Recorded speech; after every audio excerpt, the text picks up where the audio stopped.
The Book of Numbers, Chapter 1.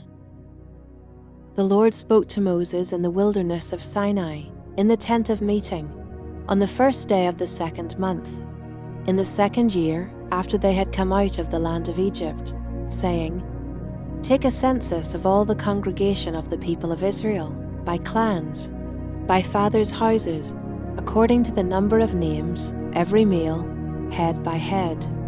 From 20 years old and upward, all in Israel who are able to go to war, you and Aaron shall list them, company by company.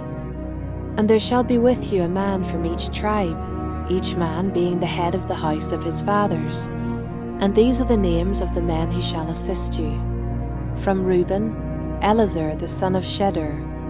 From Simeon, Shelumiel the son of Zurishaddai. From Judah, Nahshon the son of Amminadab. From Issachar, Nathanael the son of Zuar. From Zebulun, Eliab the son of Helon. From the sons of Joseph, from Ephraim, Elishama the son of Ammihud. And from Manasseh, Gamaliel the son of Pedazur. From Benjamin, Abidan the son of Gideoni. From Dan, Ahiezer the son of Ammishaddai. From Asher, Pagiel the son of Ochran. From Gad, Eliasaph the son of Duel. From Naphtali, Ahira the son of Enan. These were the ones chosen from the congregation, the chiefs of their ancestral tribes, the heads of the clans of Israel. Moses and Aaron took these men who had been named, and on the first day of the second month, they assembled the whole congregation together, who registered themselves by clans, by fathers' houses, according to the number of names from 20 years old and upward, head by head, as the Lord commanded Moses. So he listed them in the wilderness of Sinai. The people of Reuben, Israel's firstborn, their generations by their clans, by their fathers' houses, according to the number of names, head by head, every male from 20 years old and upward, all who were able to go to war. Those listed of the tribe of Reuben were 46,500. Of the people of Simeon, their generations by their clans, by their fathers' houses, those of them who were listed, according to the number of names, head by head, every male from 20 years old and upward, all who were able to go to war. Those listed of the tribe of Simeon were 59,300. Of the people of Gad, their generations, by their clans, by their fathers' houses, according to the number of the names, from 20 years old and upward, all who were able to go to war. Those listed of the tribe of Gad were 45,650. Of the people of Judah, their generations, by their clans, by their fathers' houses, according to the number of names, from 20 years old and upward, every man able to go to war. Those listed of the tribe of Judah were 74,600. Of the people of Issachar, their generations by their clans, by their fathers' houses, according to the number of names, from 20 years old and upward, every man able to go to war. Those listed of the tribe of Issachar were 54,400. Of the people of Zebulun, their generations by their clans, by their fathers' houses, according to the number of names, from 20 years old and upward, every man able to go to war. Those listed of the tribe of Zebulun were 57,400. Of the people of Joseph, namely of the people of Ephraim, their generations, by their clans, by their fathers' houses, according to the number of names, from 20 years old and upward, every man able to go to war.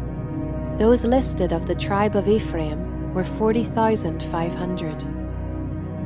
Of the people of Manasseh, their generations, by their clans, by their fathers' houses, according to the number of names, from 20 years old and upward, every man able to go to war. Those listed of the tribe of Manasseh were 32,200. Of the people of Benjamin, their generations by their clans, by their fathers' houses, according to the number of names, from 20 years old and upward, every man able to go to war. Those listed of the tribe of Benjamin were 35,400. Of the people of Dan, their generations, by their clans, by their fathers' houses, according to the number of names, from 20 years old and upward, every man able to go to war, those listed of the tribe of Dan were 62,700. Of the people of Asher, their generations, by their clans, by their fathers' houses, according to the number of names, from 20 years old and upward, every man able to go to war, those listed of the tribe of Asher were 41,500. Of the people of Naphtali, their generations, by their clans, by their fathers' houses, according to the number of names, from 20 years old and upward, every man able to go to war. Those listed of the tribe of Naphtali were 53,400. These are those who were listed, whom Moses and Aaron listed with the help of the chiefs of Israel, 12 men, each representing his father's house. So all those listed of the people of Israel, by their fathers' houses, from 20 years old and upward, every man able to go to war in Israel, all those listed were 603,550. But the Levites were not listed along with them by their ancestral tribe. For the Lord spoke to Moses, saying, Only the tribe of Levi you shall not list, and you shall not take a census of them among the people of Israel, but appoint the Levites over the tabernacle of the testimony, and over all its furnishings, and over all that belongs to it. They are to carry the tabernacle and all its furnishings, and they shall take care of it, and shall camp around the tabernacle. When the tabernacle is to set out, the Levites shall take it down, and when the tabernacle is to be pitched, the Levites shall set it up. And if any outsider comes near, he shall be put to death. The people of Israel shall pitch their tents by their companies, each man in his own camp, and each man by his own standard. But the Levites shall camp around the tabernacle of the testimony, so that there may be no wrath on the congregation of the people of Israel. And the Levites shall keep guard over the tabernacle of the testimony. Thus did the people of Israel. They did according to all that the Lord commanded Moses. Chapter 2. The Lord spoke to Moses and Aaron, saying, The people of Israel shall camp each by his own standard, with the banners of their fathers' houses. They shall camp facing the tent of meeting on every side. Those to camp on the east side toward the sunrise shall be of the standard of the camp of Judah by their companies. The chief of the people of Judah being Nahshon, the son of Amminadab.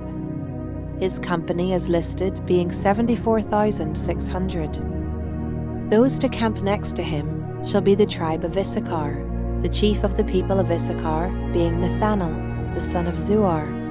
His company is listed being 54,400. Then the tribe of Zebulun, the chief of the people of Zebulun being Eliab, the son of Helon.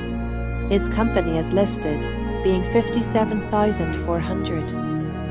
All those listed of the camp of Judah by their companies were 186,400. They shall set out first on the march. On the south side shall be the standard of the camp of Reuben by their companies, the chief of the people of Reuben being Elizur, the son of Shedeur. His company is listed being 46,500. And those to camp next to him shall be the tribe of Simeon, the chief of the people of Simeon being Shelumiel, the son of Zurishaddai. His company is listed being 59,300. Then the tribe of Gad, the chief of the people of Gad, being Eliasaph, the son of Reuel.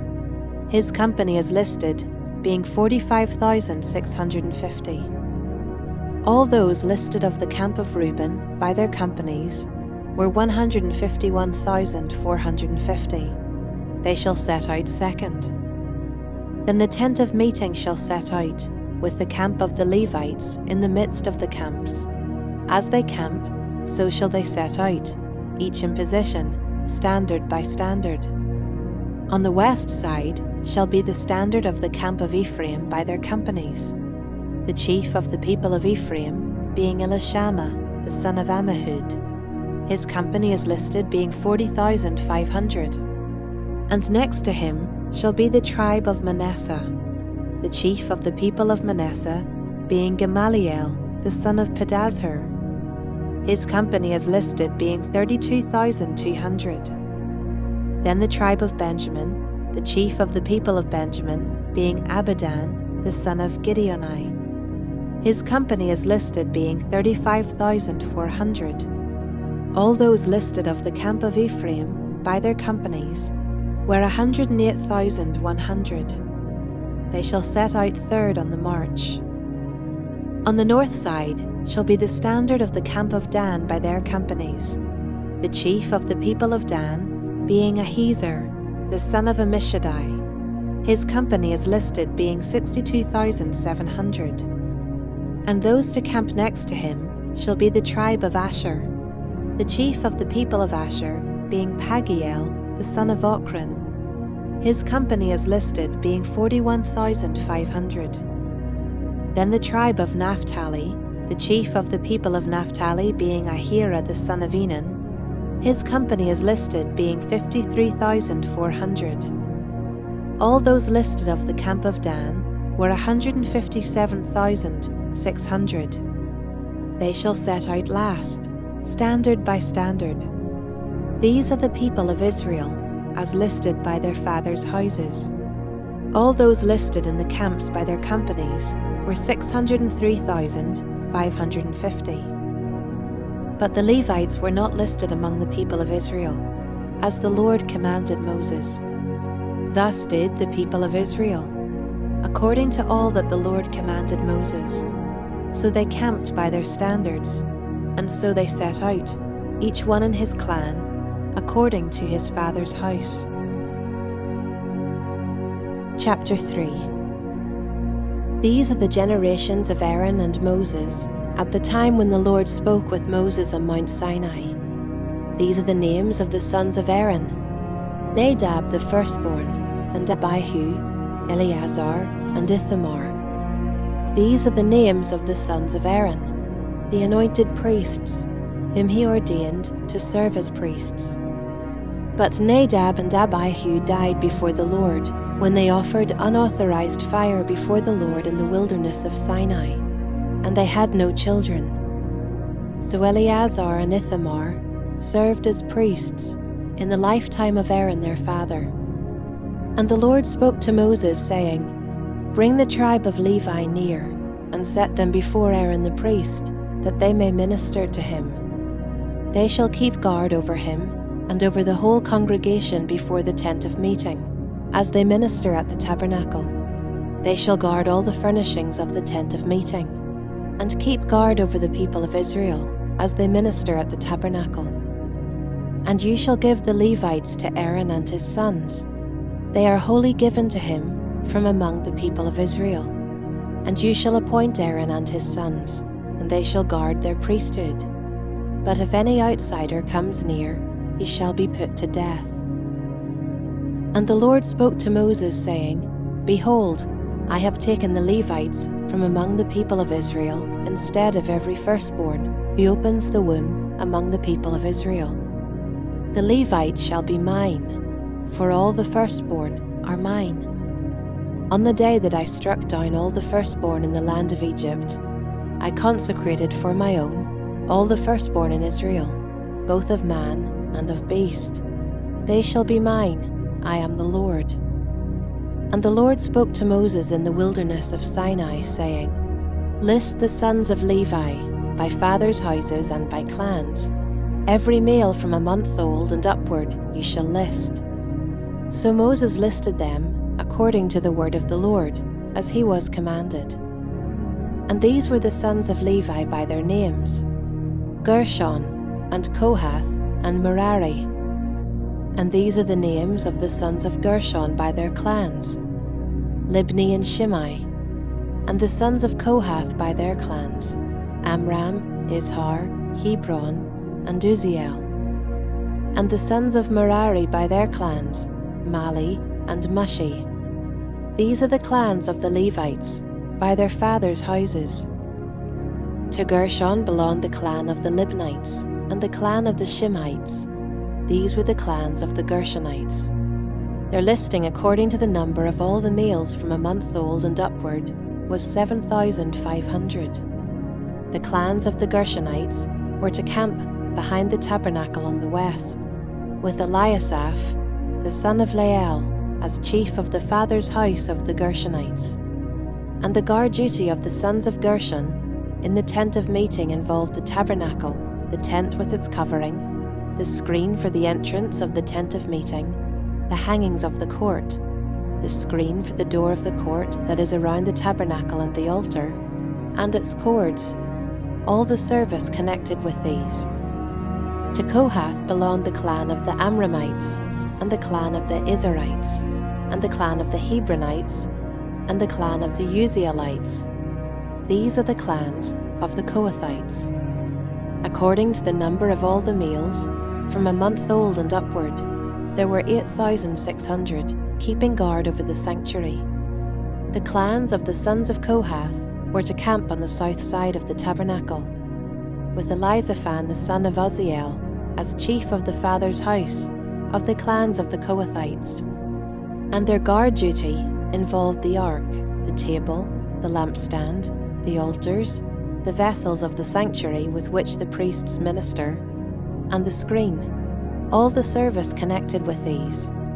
And Eleazar, the son of Aaron the priest, was to be chief over the chiefs of the Levites, and to have oversight of those who kept guard over the sanctuary. To Merari belonged the clan of the Malites and the clan of the Mushites. These are the clans of Merari. Their listing according to the number of all the males from a month old and upward was 6,200. And the chief of the father's house of the clans of Merari was Zuriel, the son of Abihail. They were to camp on the north side of the tabernacle. And the appointed guard duty of the sons of Merari involved the frames of the tabernacle, the bars, the pillars, the bases, and all their accessories, all the service connected with these, also the pillars around the court, with their bases and pegs and cords. Those who were to camp before the tabernacle on the east, before the tent of meeting toward the sunrise, were Moses and Aaron and his sons, guarding the sanctuary itself to protect the people of Israel. And any outsider who came near was to be put to death.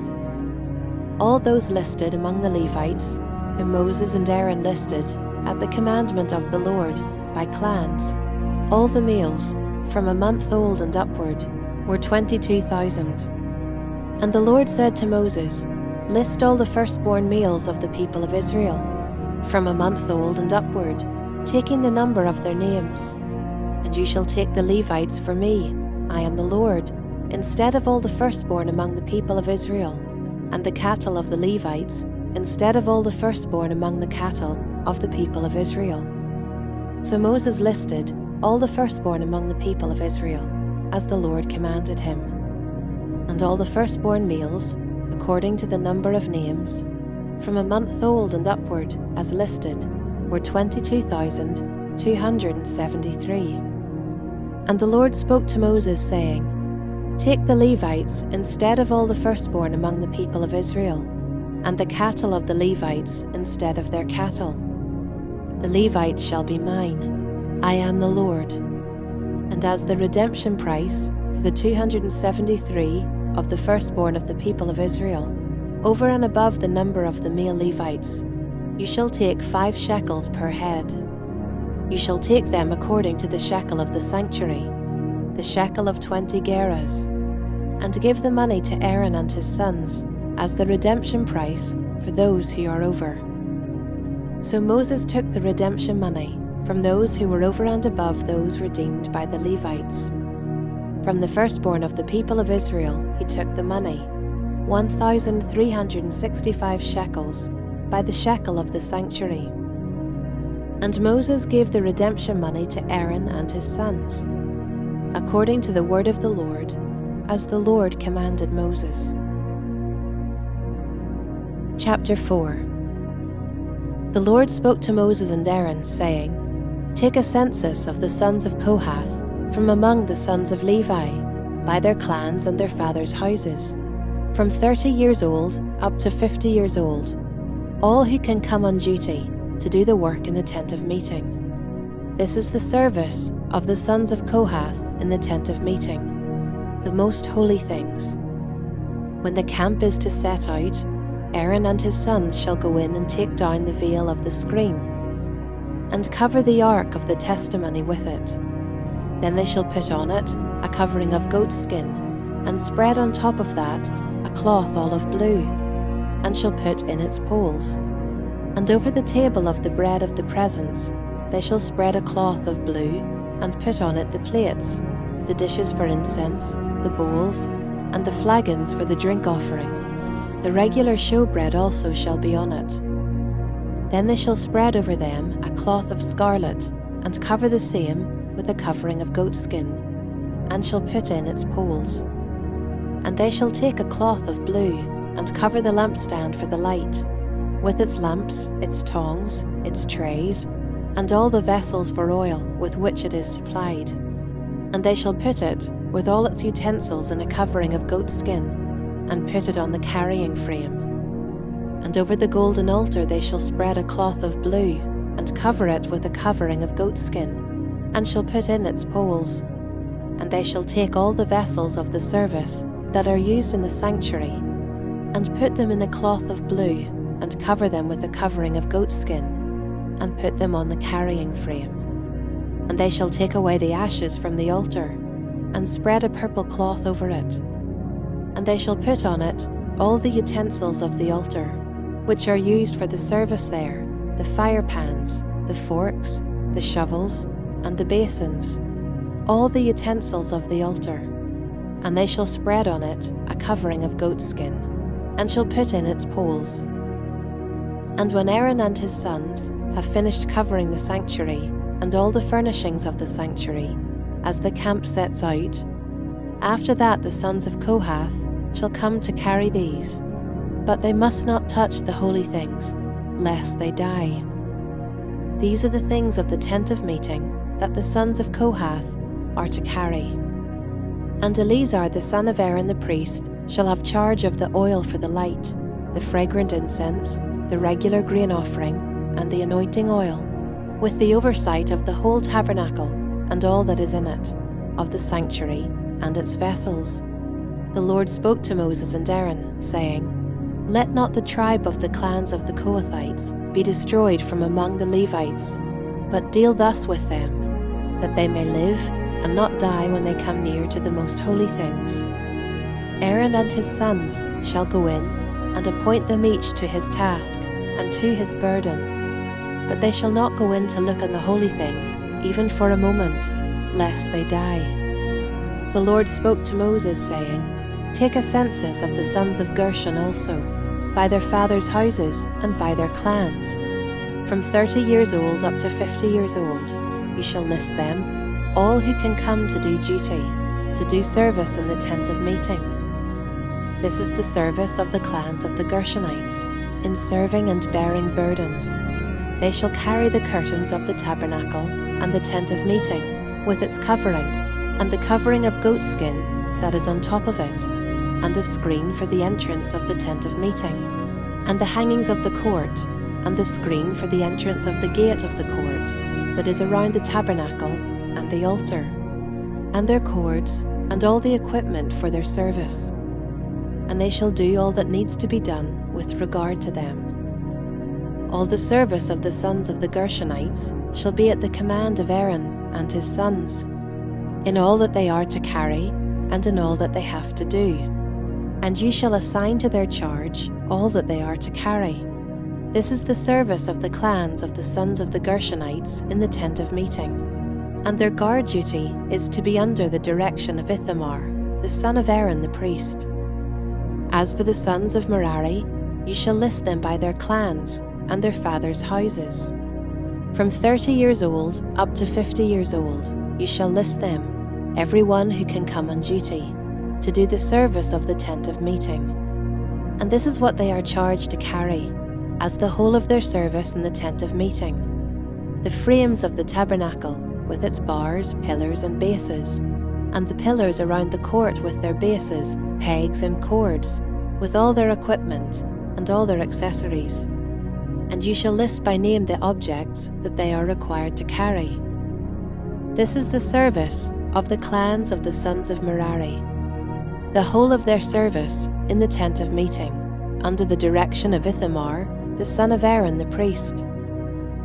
And Moses and Aaron and the chiefs of the congregation listed the sons of the Kohathites by their clans and their fathers' houses, from 30 years old up to 50 years old, everyone who could come on duty for service in the tent of meeting. And those listed by clans were 2,750.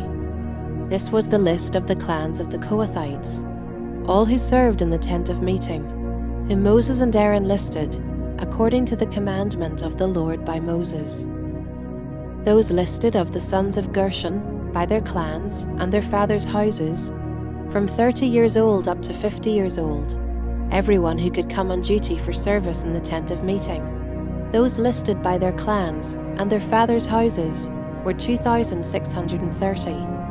This was the list of the clans of the sons of Gershon, all who served in the tent of meeting, whom Moses and Aaron listed according to the commandment of the Lord.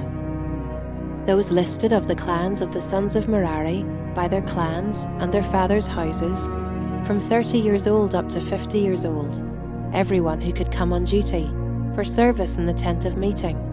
Those listed by clans were 3,200.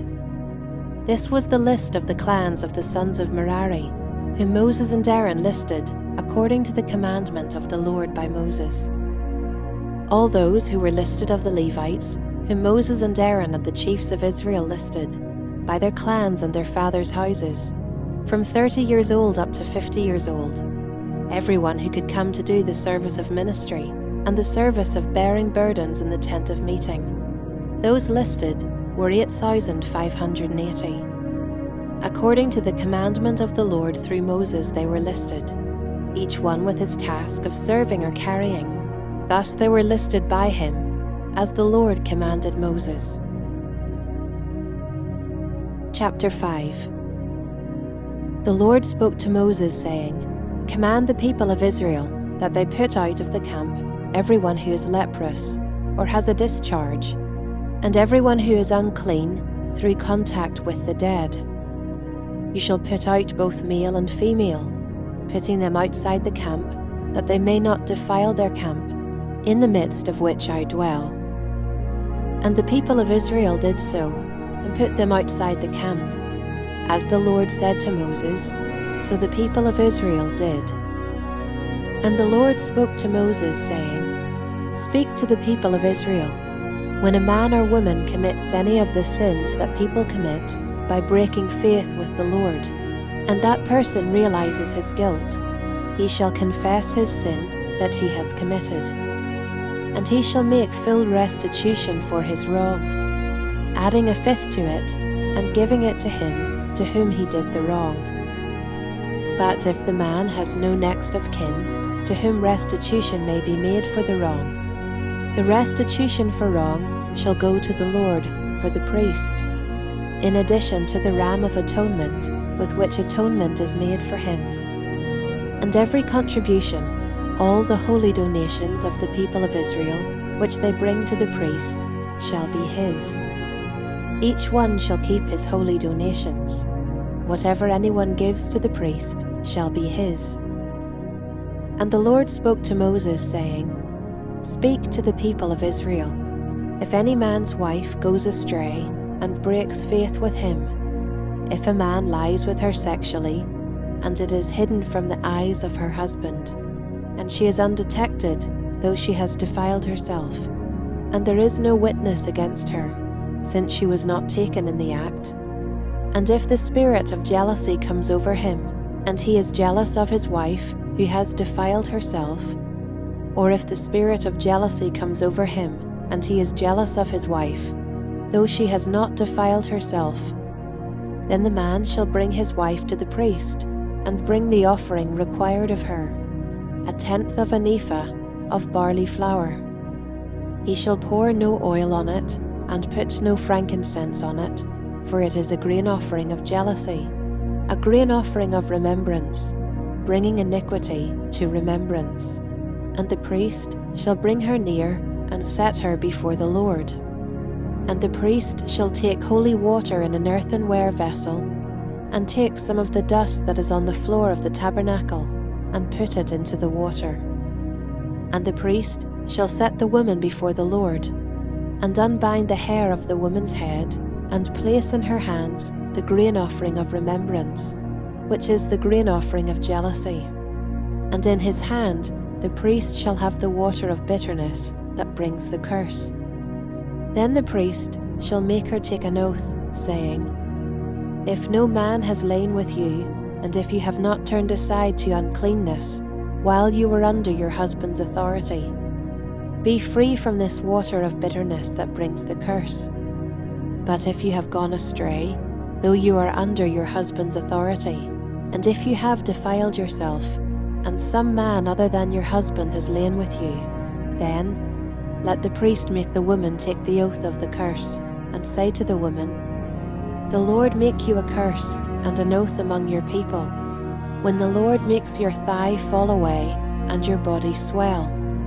May this water that brings the curse pass into your bowels, and make your womb swell, and your thigh fall away. And the woman shall say, Amen, Amen. Then the priest shall write these curses in a book, and wash them off into the water of bitterness. And he shall make the woman drink the water of bitterness that brings the curse, and the water that brings the curse shall enter into her, and cause bitter pain. And the priest shall take the grain offering of jealousy out of the woman's hand, and shall wave the grain offering before the Lord, and bring it to the altar. And the priest shall take a handful of the grain offering, as its memorial portion, and burn it on the altar, and afterward shall make the woman drink the water. And when he has made her drink the water, then, if she has defiled herself, and has broken faith with her husband, the water that brings the curse shall enter into her, and cause bitter pain, and her womb shall swell, and her thigh shall fall away, and the woman shall become a curse among her people. But if the woman has not defiled herself and is clean, then she shall be free, and shall conceive children. This is the law in cases of jealousy, when a wife, though under her husband's authority, goes astray and defiles herself, or when the spirit of jealousy comes over a man, and he is jealous of his wife. Then he shall set the woman before the Lord, and the priest shall carry out for her all this law. The man shall be free from iniquity, but the woman shall bear her iniquity. Chapter 6. And the Lord spoke to Moses, saying, Speak to the people of Israel, and say to them, When either a man or a woman makes a special vow, the vow of a Nazirite, to separate himself to the Lord, he shall separate himself from wine and strong drink. He shall drink no vinegar made from wine, or strong drink, and shall not drink any juice of grapes or eat grapes, fresh or dried. All the days of his separation he shall eat nothing that is produced by the grapevine, not even the seeds or the skins. All the days of his vow of separation no razor shall touch his head, until the time is completed for which he separates himself to the Lord. He shall be holy. He shall let the locks of hair of his head grow long. All the days that he separates himself to the Lord, he shall not go near a dead body, not even for his father or for his mother, for brother or sister. If they die, shall he make himself unclean, because his separation to God is on his head.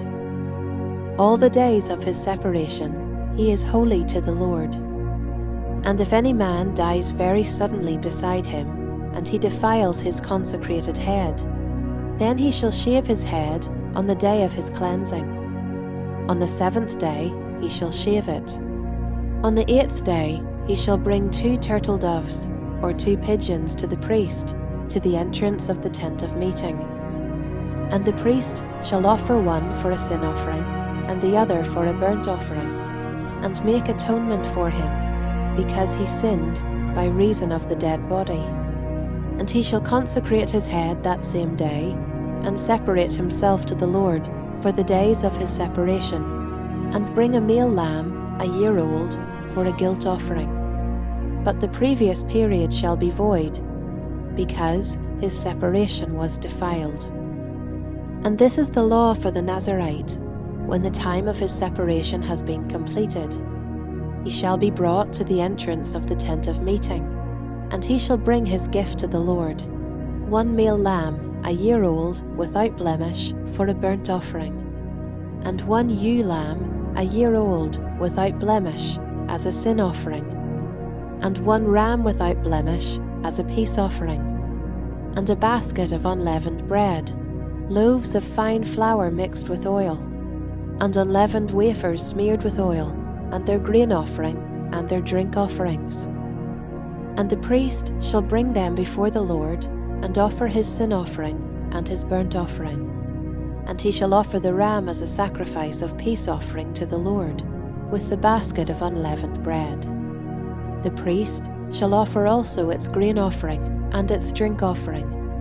And the Nazirite shall shave his consecrated head at the entrance of the tent of meeting, and shall take the hair from his consecrated head, and put it on the fire that is under the sacrifice of the peace offering. And the priest shall take the shoulder of the ram when it is boiled, and 1 unleavened loaf out of the basket, and 1 unleavened wafer, and shall put them on the hands of the Nazirite, after he has shaved the hair of his consecration. And the priest shall wave them for a wave offering before the Lord. They are a holy portion for the priest, together with the breast that is waved and the thigh that is contributed. And after that the Nazirite may drink wine. This is the law of the Nazirite. But if he vows an offering to the Lord above his Nazirite vow, as he can afford, in exact accordance with the vow that he takes, then he shall do an addition to the law of the Nazirite. The Lord spoke to Moses, saying, Speak to Aaron and his sons, saying, Thus you shall bless the people of Israel. You shall say to them, The Lord bless you and keep you. The Lord make his face to shine upon you, and be gracious to you. The Lord lift up his countenance upon you, and give you peace. So shall they put my name upon the people of Israel, and I will bless them. Chapter 7.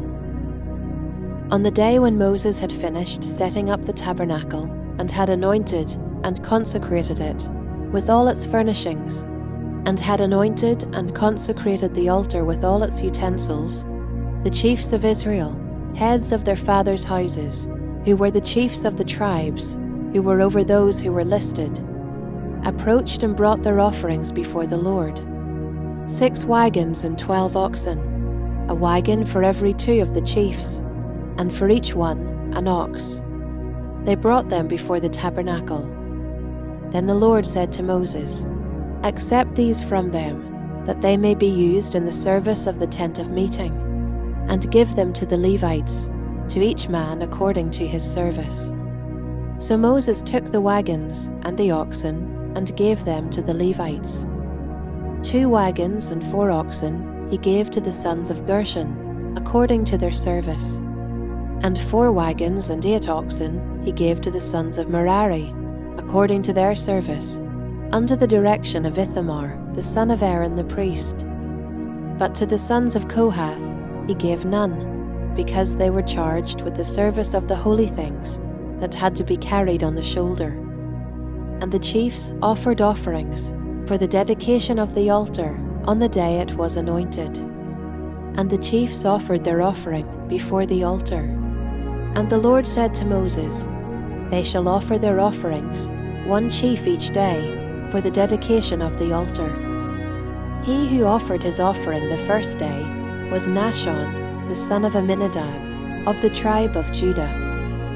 And his offering was 1 silver plate, whose weight was 130 shekels, 1 silver basin of 70 shekels, according to the shekel of the sanctuary, both of them full of fine flour mixed with oil for a grain offering, 1 golden dish of 10 shekels, full of incense, 1 bull from the herd, 1 ram, 1 male lamb a year old, for a burnt offering, 1 male goat for a sin offering, and for the sacrifice of peace offerings, 2 oxen, 5 rams, 5 male goats, and 5 male lambs a year old. This was the offering of Nahshon, the son of Amminadab. On the second day, Nathanael, the son of Zuar, the chief of Issachar, made an offering. He offered for his offering 1 silver plate, whose weight was 130 shekels, 1 silver basin of 70 shekels, according to the shekel of the sanctuary, both of them full of fine flour mixed with oil for a grain offering, 1 golden dish of 10 shekels, full of incense, 1 bull from the herd, 1 ram, 1 male lamb a year old, for a burnt offering, 1 male goat for a sin offering, and for the sacrifice of peace offerings, 2 oxen, 5 rams, 5 male goats, and 5 male lambs a year old. This was the offering of Nathanael, the son of Zuar. On the third day, Eliab the son of Helon, the chief of the people of Zebulun. His offering was 1 silver plate, whose weight was 130 shekels, 1 silver basin of 70 shekels, according to the shekel of the sanctuary, both of them full of fine flour mixed with oil for a grain offering, 1 golden dish of 10 shekels, full of incense, 1 bull from the herd, 1 ram, 1 male lamb a year old, for a burnt offering, 1 male goat for a sin offering, and for the sacrifice of peace offerings, 2 oxen, 5 rams, 5 male goats, and 5 male lambs a year old. This was the offering of Eliab the son of Helon. On the fourth day, Eleazar the son of Shedeur, the chief of the people of Reuben. His offering was 1 silver plate, whose weight was 130 shekels, 1 silver basin of 70 shekels, according to the shekel of the sanctuary, both of them full of fine flour mixed with oil for a grain offering, 1 golden dish of 10 shekels, full of incense, 1 bull from the herd, 1 ram, 1 male lamb a year old, for a burnt offering, 1 male goat for a sin offering, and for the sacrifice of peace offerings, 2 oxen, 5 rams, 5 male goats, and 5 male lambs a year old. This was the offering of Eleazar the son of Shedeur. On the fifth day, Shelumiel the son of Zurishaddai, the chief of the people of Simeon. His offering was 1 silver plate, whose weight was 130 shekels, 1 silver basin of 70 shekels, according to the shekel of the sanctuary, both of them full of fine flour mixed with oil for a grain offering, 1 golden dish of 10 shekels, full of incense, 1 bull from the herd, 1 ram, 1 male lamb a year old, for a burnt offering, 1 male goat for a sin offering, and for the sacrifice of peace offerings, 2 oxen, 5 rams, 5 male goats, and 5 male lambs a year old.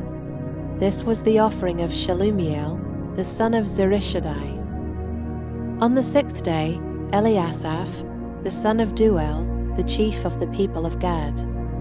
His offering was 1 silver plate, whose weight was 130 shekels, 1 silver basin of 70 shekels, according to the shekel of the sanctuary, both of them full of fine flour mixed with oil for a grain offering, 1 golden dish of 10 shekels, full of incense, 1 bull from the herd, 1 ram, 1 male lamb a year old, for a burnt offering, 1 male goat for a sin offering, and for the sacrifice of peace offerings, 2 oxen, 5 rams, 5 male goats, and 5 male lambs, a year old. This was the offering of Eliasaph, the son of Deuel. On the 7th day, Elishama the son of Ammihud, the chief of the people of Ephraim. His offering was 1 silver plate, whose weight was 130 shekels, 1 silver basin of 70 shekels, according to the shekel of the sanctuary, both of them full of fine flour mixed with oil for a grain offering, 1 golden dish of 10 shekels, full of incense, 1 bull from the herd, 1 ram, 1 male lamb a year old, for a burnt offering, 1 male goat for a sin offering, and for the sacrifice of peace offerings, 2 oxen, 5 rams, 5 male goats, and 5 male lambs a year old. This was the offering of Elishama, the son of Ammihud.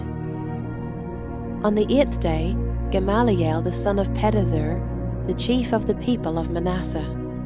His offering was 1 silver plate, whose weight was 130 shekels, 1 silver basin of 70 shekels, according to the shekel of the sanctuary, both of them full of fine flour mixed with oil for a grain offering, 1 golden dish of 10 shekels, full of incense, 1 bull from the herd, 1 ram, 1 male lamb a year old, for a burnt offering, 1 male goat for a sin offering, and for the sacrifice of peace offerings, 2 oxen, 5 rams, 5 male goats, and 5 male lambs a year old.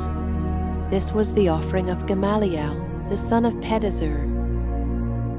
On the 9th day, Abidan the son of Gideoni, the chief of the people of Benjamin. His offering was 1 silver plate, whose weight was 130 shekels, 1 silver basin of 70 shekels, according to the shekel of the sanctuary, both of them full of fine flour mixed with oil for a grain offering, 1 golden dish of 10 shekels, full of incense, 1 bull from the herd, 1 ram, 1 male lamb a year old, for a burnt offering, 1 male goat for a sin offering, and for the sacrifice of peace offerings, 2 oxen, 5 rams, 5 male goats, and 5 male lambs a year old.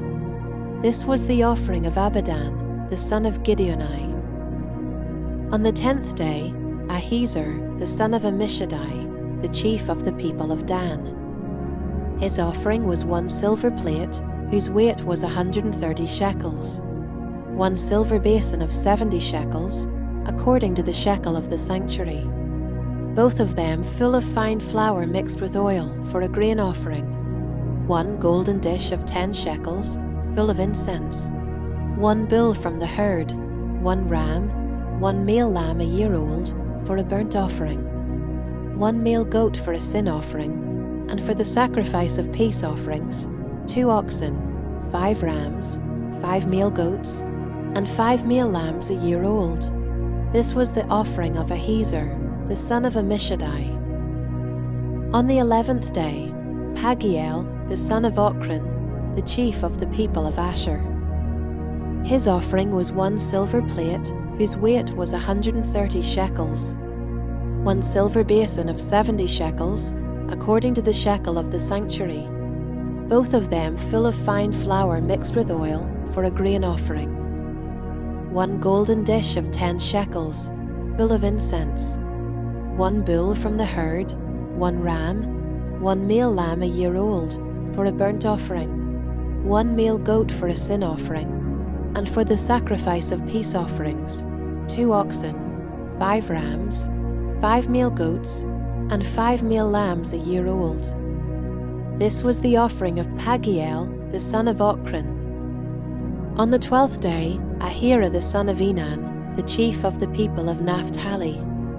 His offering was 1 silver plate, whose weight was 130 shekels, 1 silver basin of 70 shekels, according to the shekel of the sanctuary, both of them full of fine flour mixed with oil for a grain offering, 1 golden dish of 10 shekels, full of incense, 1 bull from the herd, 1 ram, 1 male lamb a year old, for a burnt offering, 1 male goat for a sin offering, and for the sacrifice of peace offerings, 2 oxen, 5 rams, 5 male goats, and 5 male lambs a year old. This was the offering of Ahira, the son of Enan. This was the dedication offering for the altar on the day when it was anointed, from the chiefs of Israel. 12 silver plates, 12 silver basins, 12 golden dishes, each silver plate weighing 130 shekels, and each basin 70.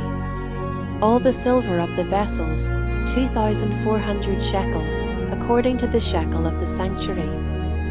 The 12 golden dishes, full of incense, weighing 10 shekels apiece, according to the shekel of the sanctuary. All the gold of the dishes being 120 shekels. All the cattle for the burnt offering 12 bulls, 12 rams, 12 male lambs a year old, with their grain offering, and 12 male goats for a sin offering. And all the cattle for the sacrifice of peace offerings 24 bulls, the rams 60, the male goats 60, the male lambs a year old 60. This was the dedication offering for the altar after it was anointed. And when Moses went into the tent of meeting to speak with the Lord, he heard the voice speaking to him from above the mercy seat that was on the ark of the testimony, from between the 2 cherubim, and it spoke to him. Chapter 8.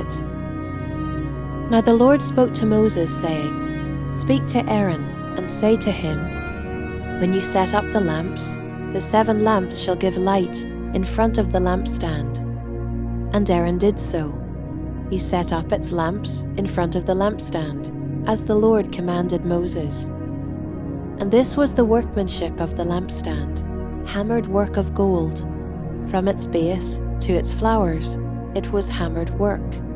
According to the pattern that the Lord had shown Moses, so he made the lampstand.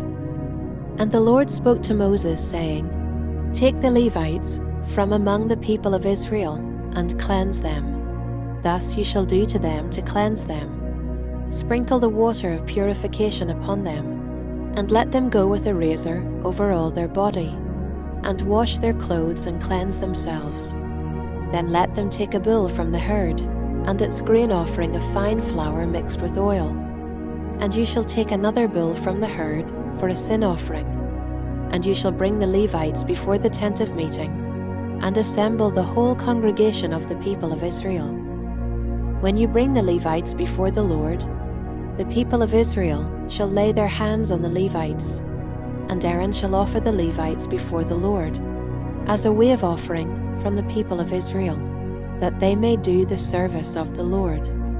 Then the Levites shall lay their hands on the heads of the bulls, and you shall offer the one for a sin offering, and the other for a burnt offering to the Lord, to make atonement for the Levites. And you shall set the Levites before Aaron and his sons, and shall offer them as a wave offering to the Lord. Thus you shall separate the Levites from among the people of Israel, and the Levites shall be mine. And after that the Levites shall go in to serve at the tent of meeting, when you have cleansed them and offered them as a wave offering. For they are wholly given to me from among the people of Israel. Instead of all who open the womb, the firstborn of all the people of Israel, I have taken them for myself. For all the firstborn among the people of Israel are mine, both of man and of beast. On the day that I struck down all the firstborn in the land of Egypt, I consecrated them for myself, and I have taken the Levites instead of all the firstborn among the people of Israel. And I have given the Levites as a gift to Aaron and his sons from among the people of Israel, to do the service for the people of Israel at the tent of meeting, and to make atonement for the people of Israel, that there may be no plague among the people of Israel when the people of Israel come near the sanctuary. Thus did Moses and Aaron and all the congregation of the people of Israel to the Levites, according to all that the Lord commanded Moses concerning the Levites. The people of Israel did to them. And the Levites purified themselves from sin and washed their clothes. And Aaron offered them as a wave offering before the Lord. And Aaron made atonement for them to cleanse them. And after that, the Levites went in to do their service in the tent of meeting before Aaron and his sons. As the Lord had commanded Moses concerning the Levites, so they did to them. And the Lord spoke to Moses, saying, "This applies to the Levites. From 25 years old and upward, they shall come to do duty in the service of the tent of meeting. And from the age of 50 years, they shall withdraw from the duty of the service and serve no more. They minister to their brothers in the tent of meeting by keeping guard, but they shall do no service. Thus shall you do to the Levites in assigning their duties." Chapter 9. And the Lord spoke to Moses in the wilderness of Sinai, in the first month of the second year after they had come out of the land of Egypt, saying, "Let the people of Israel keep the Passover at its appointed time. On the 14th day of this month, at twilight, you shall keep it at its appointed time. According to all its statutes and all its rules you shall keep it." So Moses told the people of Israel that they should keep the Passover. And they kept the Passover in the first month, on the 14th day of the month, at twilight, in the wilderness of Sinai, according to all that the Lord commanded Moses, so the people of Israel did. And there were certain men who were unclean through touching a dead body, so that they could not keep the Passover on that day. And they came before Moses and Aaron on that day. And those men said to him, "We are unclean through touching a dead body. Why are we kept from bringing the Lord's offering at its appointed time among the people of Israel?" And Moses said to them, "Wait, that I may hear what the Lord will command concerning you." The Lord spoke to Moses, saying, "Speak to the people of Israel, saying, If any one of you or of your descendants is unclean through touching a dead body, or is on a long journey, he shall still keep the Passover to the Lord. In the second month, on the 14th day at twilight, they shall keep it. They shall eat it with unleavened bread and bitter herbs. They shall leave none of it until the morning, nor break any of its bones. According to all the statute for the Passover, they shall keep it. But if anyone who is clean and is not on a journey fails to keep the Passover, that person shall be cut off from his people, because he did not bring the Lord's offering at its appointed time. That man shall bear his sin. And if a stranger sojourns among you and would keep the Passover to the Lord, according to the statute of the Passover and according to its rule, so shall he do. You shall have one statute, both for the sojourner and for the native. On the day that the tabernacle was set up, the cloud covered the tabernacle, the tent of the testimony, and at evening it was over the tabernacle like the appearance of fire until morning. So it was always, the cloud covered it by day, and the appearance of fire by night. And whenever the cloud lifted from over the tent, after that the people of Israel set out, and in the place where the cloud settled down, there the people of Israel camped. At the command of the Lord the people of Israel set out, and at the command of the Lord they camped. As long as the cloud rested over the tabernacle, they remained in camp. Even when the cloud continued over the tabernacle many days, the people of Israel kept the charge of the Lord and did not set out. Sometimes the cloud was a few days over the tabernacle, and according to the command of the Lord they remained in camp. Then according to the command of the Lord they set out, and sometimes the cloud remained from evening until morning, and when the cloud lifted in the morning they set out. Or if it continued for a day and a night, when the cloud lifted they set out. Whether it was 2 days, or a month, or a longer time that the cloud continued over the tabernacle, abiding there, the people of Israel remained in camp and did not set out. But when it lifted, they set out. At the command of the Lord they camped, and at the command of the Lord they set out. They kept the charge of the Lord at the command of the Lord by Moses. Chapter 10. The Lord spoke to Moses, saying, Make 2 silver trumpets. Of hammered work you shall make them, and you shall use them for summoning the congregation and for breaking camp. And when both are blown, all the congregation shall gather themselves to you at the entrance of the tent of meeting. But if they blow only one, then the chiefs, the heads of the tribes of Israel, shall gather themselves to you. When you blow an alarm, the camps that are on the east side shall set out. And when you blow an alarm the second time, the camps that are on the south side shall set out. An alarm is to be blown whenever they are to set out. But when the assembly is to be gathered together, you shall blow a long blast, but you shall not sound an alarm. And the sons of Aaron, the priests, shall blow the trumpets. The trumpets shall be to you for a perpetual statute throughout your generations. And when you go to war in your land against the adversary who oppresses you, then you shall sound an alarm with the trumpets, that you may be remembered before the Lord your God, and you shall be saved from your enemies. On the day of your gladness also, and at your appointed feasts, and at the beginnings of your months, you shall blow the trumpets over your burnt offerings, and over the sacrifices of your peace offerings. They shall be a reminder of you before your God. I am the Lord your God. In the 2nd year, in the 2nd month, on the 20th day of the month, the cloud lifted from over the tabernacle of the testimony, and the people of Israel set out by stages from the wilderness of Sinai. And the cloud settled down in the wilderness of Paran. They set out for the first time at the command of the Lord by Moses. The standard of the camp of the people of Judah set out first by their companies. And over their company was Nahshon, the son of Amminadab. And over the company of the tribe of the people of Issachar was Nathanael, the son of Zuar. And over the company of the tribe of the people of Zebulun was Eliab the son of Helon. And when the tabernacle was taken down, the sons of Gershon and the sons of Merari, who carried the tabernacle, set out.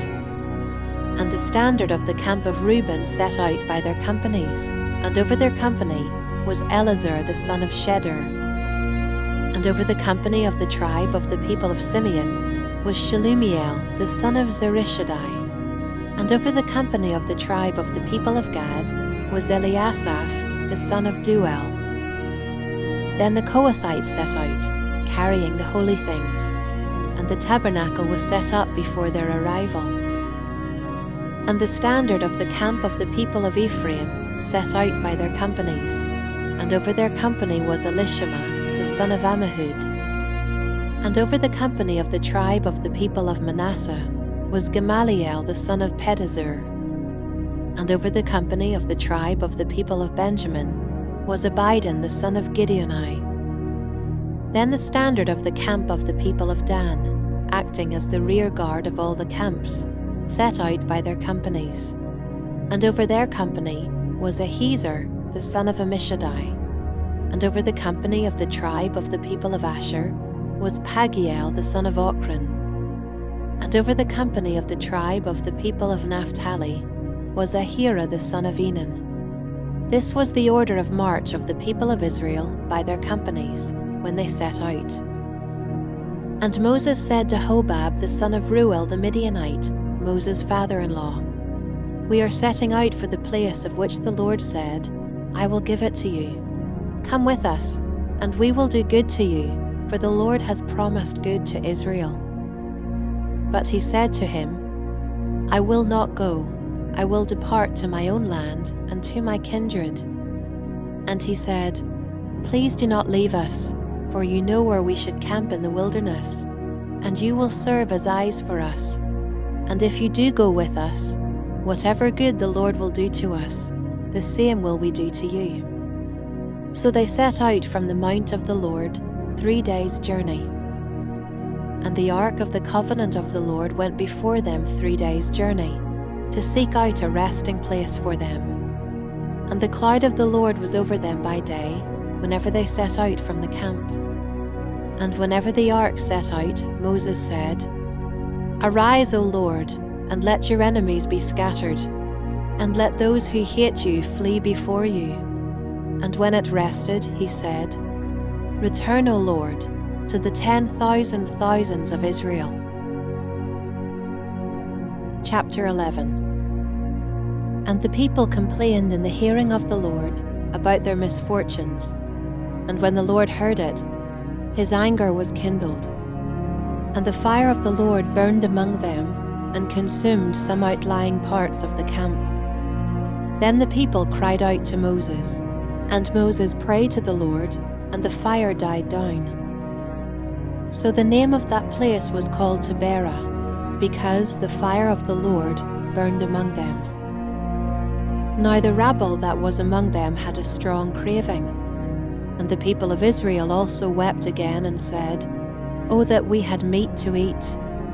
We remember the fish we ate in Egypt that cost nothing, the cucumbers, the melons, the leeks, the onions, and the garlic.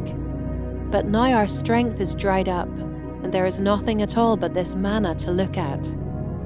Now the manna was like coriander seed, and its appearance like that of bdellium. The people went about and gathered it, and ground it in hand mills, or beat it in mortars, and boiled it in pots, and made cakes of it. And the taste of it was like the taste of cakes baked with oil. When the dew fell upon the camp in the night, the manna fell with it. Moses heard the people weeping throughout their clans, everyone at the door of his tent. And the anger of the Lord blazed hotly, and Moses was displeased. Moses said to the Lord, "Why have you dealt ill with your servant? And why have I not found favor in your sight, that you lay the burden of all this people on me? Did I conceive all this people? Did I give them birth, that you should say to me, 'Carry them in your bosom, as a nurse carries a nursing child, to the land that you swore to give their fathers?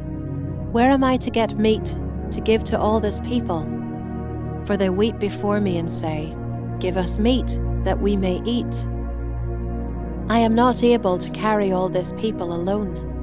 The burden is too heavy for me. If you will treat me like this, kill me at once, if I find favor in your sight, that I may not see my wretchedness." Then the Lord said to Moses, "Gather for me 70 men of the elders of Israel, whom you know to be the elders of the people and officers over them, and bring them to the tent of meeting, and let them take their stand there with you. And I will come down and talk with you there. And I will take some of the Spirit that is on you and put it on them, and they shall bear the burden of the people with you, so that you may not bear it yourself alone. And say to the people, 'Consecrate yourselves for tomorrow, and you shall eat meat. For you have wept in the hearing of the Lord, saying, Who will give us meat to eat? For it was better for us in Egypt. Therefore the Lord will give you meat, and you shall eat. You shall not eat just 1 day, or 2 days, or 5 days, or 10 days, or 20 days, but a whole month, until it comes out at your nostrils and becomes loathsome to you, because you have rejected the Lord who is among you, and have wept before him, saying, Why did we come out of Egypt? But Moses said, The people among whom I am number 600,000 on foot, and you have said, I will give them meat, that they may eat a whole month. Shall flocks and herds be slaughtered for them, and be enough for them? Or shall all the fish of the sea be gathered together for them, and be enough for them? And the Lord said to Moses, Is the Lord's hand shortened? Now you shall see whether my word will come true for you or not. So Moses went out and told the people the words of the Lord. And he gathered 70 men of the elders of the people, and placed them around the tent. Then the Lord came down in the cloud, and spoke to him, and took some of the Spirit that was on him, and put it on the 70 elders. And as soon as the Spirit rested on them, they prophesied, but they did not continue doing it. Now 2 men remained in the camp, one named Eldad and the other named Medad, and the Spirit rested on them. They were among those registered, but they had not gone out to the tent, and so they prophesied in the camp. And a young man ran and told Moses, Eldad and Medad are prophesying in the camp. And Joshua the son of Nun, the assistant of Moses from his youth, said, My lord Moses, stop them. But Moses said to him, Are you jealous for my sake? Would that all the Lord's people were prophets, that the Lord would put his Spirit on them. And Moses and the elders of Israel returned to the camp. Then a wind from the Lord sprang up, and it brought quail from the sea, and let them fall beside the camp. About a day's journey on this side, and a day's journey on the other side, around the camp, and about 2 cubits above the ground. And the people rose all that day and all night, and all the next day, and gathered the quail. Those who gathered least gathered 10 homers, and they spread them out for themselves all around the camp. While the meat was yet between their teeth, before it was consumed, the anger of the Lord was kindled against the people, and the Lord struck down the people with a very great plague. Therefore the name of that place was called Kibroth Hattaavah, because there they buried the people who had the craving. From Kibroth Hattaavah the people journeyed to Hazeroth, and they remained at Hazeroth. Chapter 12. Miriam and Aaron spoke against Moses because of the Cushite woman whom he had married, for he had married a Cushite woman, and they said, Has the Lord indeed spoken only through Moses? Has he not spoken through us also? And the Lord heard it. Now the man Moses was very meek, more than all people who were on the face of the earth. And suddenly the Lord said to Moses and to Aaron and Miriam, Come out, you 3, to the tent of meeting. And the 3 of them came out. And the Lord came down in a pillar of cloud, and stood at the entrance of the tent, and called Aaron and Miriam, and they both came forward. And he said, Hear my words. If there is a prophet among you, I the Lord make myself known to him in a vision. I speak with him in a dream. Not so with my servant Moses. He is faithful in all my house. With him I speak mouth to mouth, clearly, and not in riddles. And he beholds the form of the Lord. Why then were you not afraid to speak against my servant Moses? And the anger of the Lord was kindled against them, and he departed. When the cloud removed from over the tent, behold, Miriam was leprous, like snow. And Aaron turned toward Miriam, and behold, she was leprous. And Aaron said to Moses, O my Lord, do not punish us, because we have done foolishly and have sinned. Let her not be as one dead, whose flesh is half eaten away, when he comes out of his mother's womb. And Moses cried to the Lord, O God, please heal her, please. But the Lord said to Moses, If her father had but spit in her face, should she not be shamed 7 days? Let her be shut outside the camp 7 days, and after that she may be brought in again.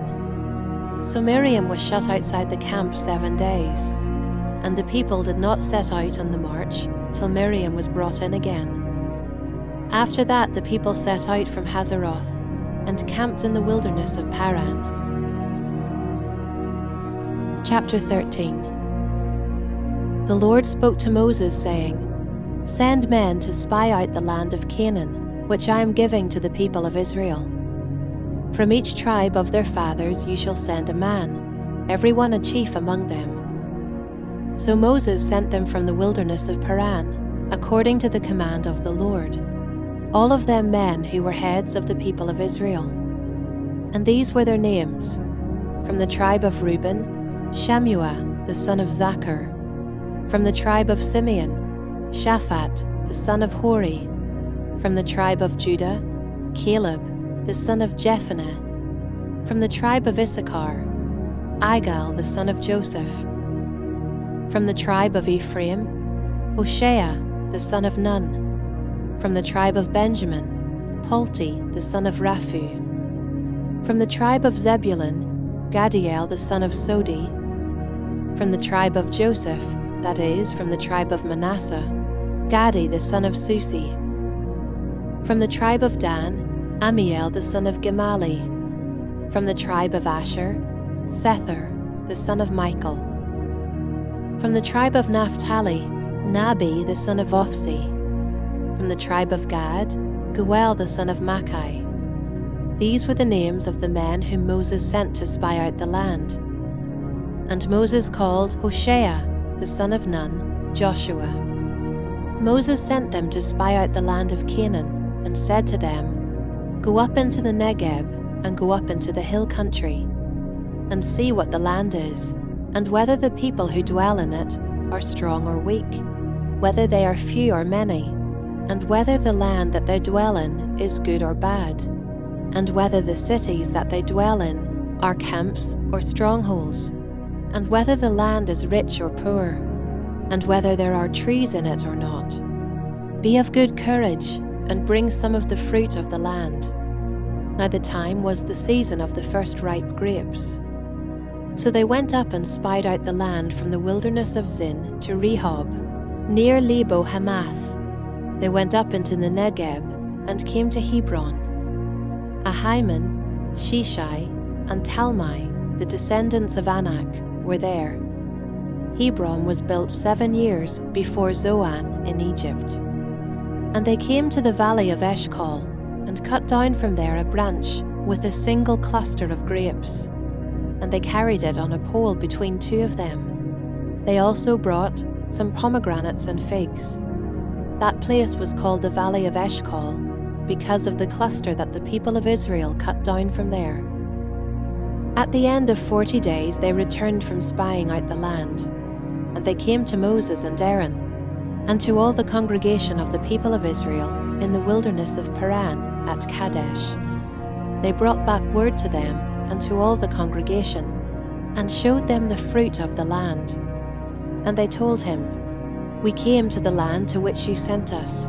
It flows with milk and honey, and this is its fruit. However, the people who dwell in the land are strong, and the cities are fortified and very large.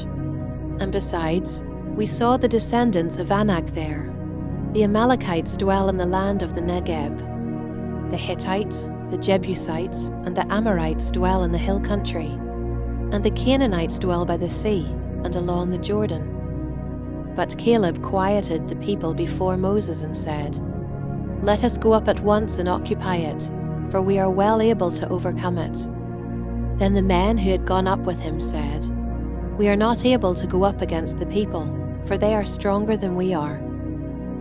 So they brought to the people of Israel a bad report of the land that they had spied out, saying, The land through which we have gone to spy it out is a land that devours its inhabitants, and all the people that we saw in it are of great height. And there we saw the Nephilim, the sons of Anak, who come from the Nephilim. And we seemed to ourselves like grasshoppers, and so we seemed to them. Chapter 14. Then all the congregation raised a loud cry, and the people wept that night. And all the people of Israel grumbled against Moses and Aaron. The whole congregation said to them, Would that we had died in the land of Egypt, or would that we had died in this wilderness. Why is the Lord bringing us into this land, to fall by the sword? Our wives and our little ones will become a prey. Would it not be better for us to go back to Egypt? And they said to one another, Let us choose a leader, and go back to Egypt. Then Moses and Aaron fell on their faces before all the assembly of the congregation of the people of Israel. And Joshua the son of Nun, and Caleb the son of Jephunneh, who were among those who had spied out the land, tore their clothes, and said to all the congregation of the people of Israel, The land which we passed through to spy it out is an exceedingly good land. If the Lord delights in us, he will bring us into this land and give it to us, a land that flows with milk and honey. Only do not rebel against the Lord, and do not fear the people of the land, for they are bread for us. Their protection is removed from them, and the Lord is with us. Do not fear them." Then all the congregation said to stone them with stones. But the glory of the Lord appeared at the tent of meeting to all the people of Israel. And the Lord said to Moses, "How long will this people despise me? And how long will they not believe in me, in spite of all the signs that I have done among them? I will strike them with the pestilence and disinherit them, and I will make of you a nation greater and mightier than they." But Moses said to the Lord, "Then the Egyptians will hear of it, for you brought up this people in your might from among them. And they will tell the inhabitants of this land, 'They have heard that you, O Lord, are in the midst of this people. For you, O Lord, are seen face to face, and your cloud stands over them, and you go before them, in a pillar of cloud by day, and in a pillar of fire by night.' Now if you kill this people as one man, then the nations who have heard your fame will say, 'It is because the Lord was not able to bring this people into the land that he swore to give to them, that he has killed them in the wilderness. And now, please let the power of the Lord be great as you have promised, saying, The Lord is slow to anger and abounding in steadfast love, forgiving iniquity and transgression. But he will by no means clear the guilty, visiting the iniquity of the fathers on the children, to the third and the fourth generation. Please pardon the iniquity of this people, according to the greatness of your steadfast love, just as you have forgiven this people from Egypt until now." Then the Lord said, "I have pardoned according to your word, but truly as I live, and as all the earth shall be filled with the glory of the Lord, none of the men who have seen my glory and my signs that I did in Egypt and in the wilderness, and yet have put me to the test these 10 times, and have not obeyed my voice, shall see the land that I swore to give to their fathers.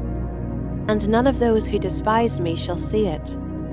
But my servant Caleb, because he has a different spirit, and has followed me fully, I will bring into the land into which he went, and his descendants shall possess it. Now since the Amalekites and the Canaanites dwell in the valleys, turn tomorrow and set out for the wilderness by the way to the Red Sea." And the Lord spoke to Moses and to Aaron, saying, "How long shall this wicked congregation grumble against me? I have heard the grumblings of the people of Israel, which they grumble against me. Say to them, 'As I live, declares the Lord, what you have said in my hearing I will do to you. Your dead bodies shall fall in this wilderness, and of all your number, listed in the census, from 20 years old and upward, who have grumbled against me, not one shall come into the land where I swore that I would make you dwell, except Caleb the son of Jephunneh and Joshua the son of Nun. But your little ones, who you said would become a prey, I will bring in, and they shall know the land that you have rejected. But as for you, your dead bodies shall fall in this wilderness, and your children shall be shepherds in the wilderness 40 years, and shall suffer for your faithlessness, until the last of your dead bodies lies in the wilderness, according to the number of the days in which you spied out the land. 40 days, a year for each day, you shall bear your iniquity 40 years, and you shall know my displeasure. I, the Lord, have spoken. Surely this will I do to all this wicked congregation, who are gathered together against me. In this wilderness they shall come to a full end, and there they shall die." And the men whom Moses sent to spy out the land, who returned and made all the congregation grumble against him, by bringing up a bad report about the land. The men who brought up a bad report of the land died by plague before the Lord. Of those men who went to spy out the land, only Joshua the son of Nun and Caleb the son of Jephunneh remained alive. When Moses told these words to all the people of Israel, the people mourned greatly. And they rose early in the morning and went up to the heights of the hill country, saying, "Here we are, "We will go up to the place that the Lord has promised, for we have sinned." But Moses said, "Why now are you transgressing the command of the Lord, when that will not succeed? Do not go up, for the Lord is not among you, lest you be struck down before your enemies. For there the Amalekites and the Canaanites are facing you, and you shall fall by the sword.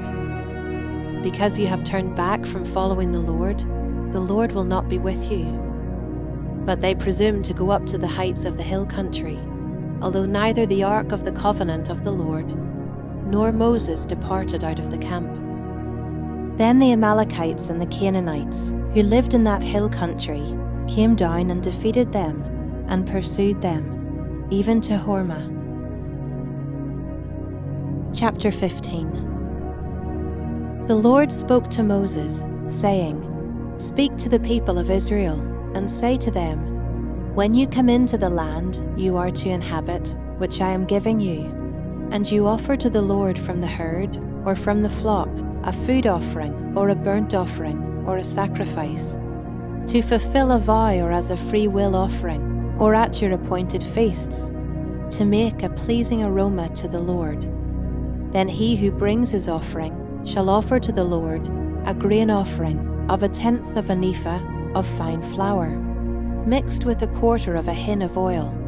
And you shall offer with the burnt offering, or for the sacrifice, 1/4 of a hin of wine for the drink offering for each lamb. Or for a ram, you shall offer for a grain offering 2/10 of an ephah of fine flour mixed with 1/3 of a hin of oil. And for the drink offering, you shall offer 1/3 of a hin of wine, a pleasing aroma to the Lord. And when you offer a bull as a burnt offering or sacrifice, to fulfill a vow, or for peace offerings to the Lord, then one shall offer with the bull a grain offering of 3/10 of an ephah of fine flour, mixed with 1/2 a hin of oil. And you shall offer for the drink offering 1/2 a hin of wine as a food offering, a pleasing aroma to the Lord. Thus it shall be done for each bull or ram, or for each lamb or young goat. As many as you offer, so shall you do with each one, as many as there are. Every native Israelite shall do these things in this way, in offering a food offering, with a pleasing aroma to the Lord. And if a stranger is sojourning with you, or anyone is living permanently among you, and he wishes to offer a food offering, with a pleasing aroma to the Lord, he shall do as you do. For the assembly there shall be one statute for you, and for the stranger who sojourns with you, a statute forever throughout your generations. You and the sojourner shall be alike before the Lord. One law and one rule shall be for you and for the stranger who sojourns with you. The Lord spoke to Moses, saying, "Speak to the people of Israel and say to them, When you come into the land to which I bring you, and when you eat of the bread of the land, you shall present a contribution to the Lord. Of the first of your dough you shall present a loaf as a contribution. Like a contribution from the threshing floor, so shall you present it. Some of the first of your dough you shall give to the Lord as a contribution throughout your generations.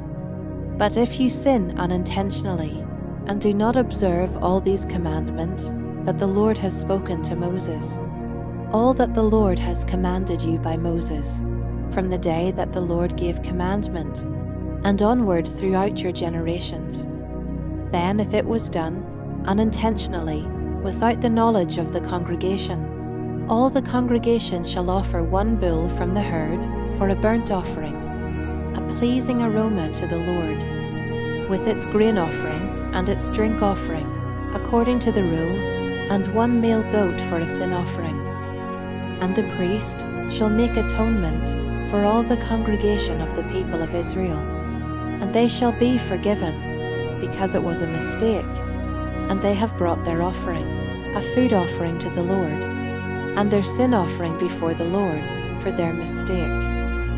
And all the congregation of the people of Israel shall be forgiven, and the stranger who sojourns among them, because the whole population was involved in the mistake. If one person sins unintentionally, he shall offer a female goat, a year old, for a sin offering. And the priest shall make atonement before the Lord for the person who makes a mistake, when he sins unintentionally, to make atonement for him, and he shall be forgiven. You shall have one law for him who does anything unintentionally, for him who is native among the people of Israel, and for the stranger who sojourns among them. But the person who does anything with a high hand, whether he is native or a sojourner, reviles the Lord, and that person shall be cut off from among his people.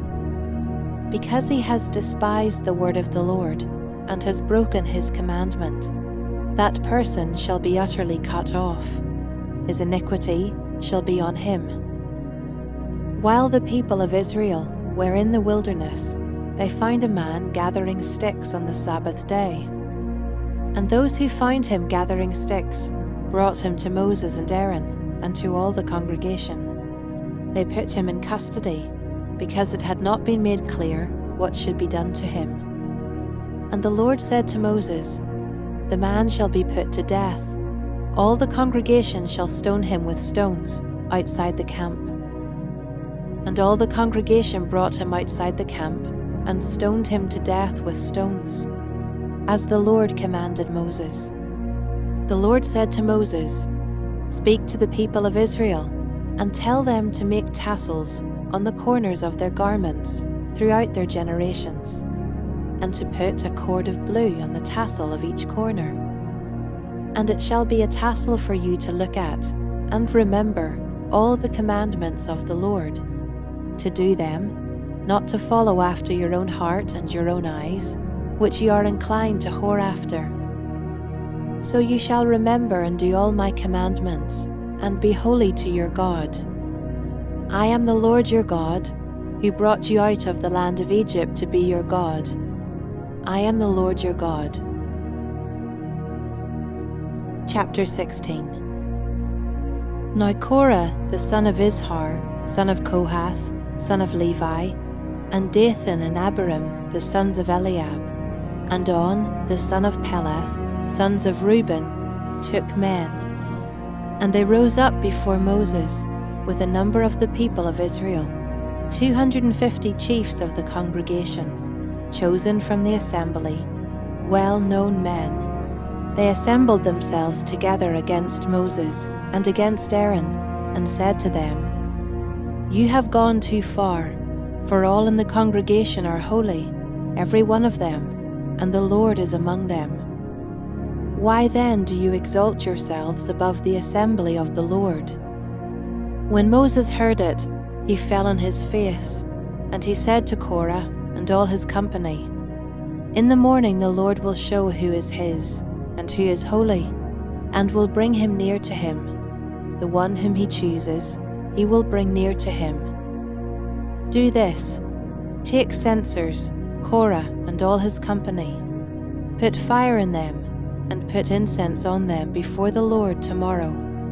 And the man whom the Lord chooses shall be the Holy One. You have gone too far, sons of Levi."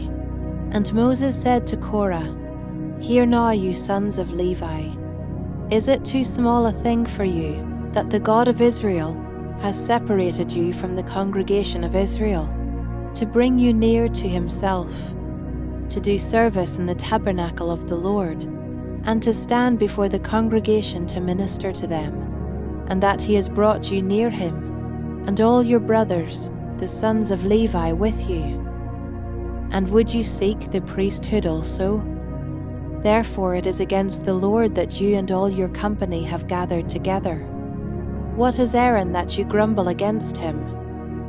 And Moses sent to call Dathan and Abiram, the sons of Eliab, and they said, "We will not come up. Is it a small thing that you have brought us up out of a land flowing with milk and honey, to kill us in the wilderness, that you must also make yourself a prince over us? Moreover, You have not brought us into a land flowing with milk and honey, nor given us inheritance of fields and vineyards. Will you put out the eyes of these men? We will not come up." And Moses was very angry and said to the Lord, "Do not respect their offering. I have not taken one donkey from them, and I have not harmed one of them." And Moses said to Korah, "Be present, you and all your company, before the Lord, you and they and Aaron, tomorrow. And let every one of you take his censer and put incense on it. And every one of you bring before the Lord his censer, 250 censers. You also, and Aaron, each his censer." So every man took his censer, and put fire in them, and laid incense on them, and stood at the entrance of the tent of meeting with Moses and Aaron. Then Korah assembled all the congregation against them at the entrance of the tent of meeting. And the glory of the Lord appeared to all the congregation. And the Lord spoke to Moses and to Aaron, saying, "Separate yourselves from among this congregation, that I may consume them in a moment." And they fell on their faces and said, "O God, the God of the spirits of all flesh, shall one man sin, and will you be angry with all the congregation?" And the Lord spoke to Moses, saying, "Say to the congregation, Get away from the dwelling of Korah, Dathan, and Abiram." Then Moses rose and went to Dathan and Abiram, and the elders of Israel followed him.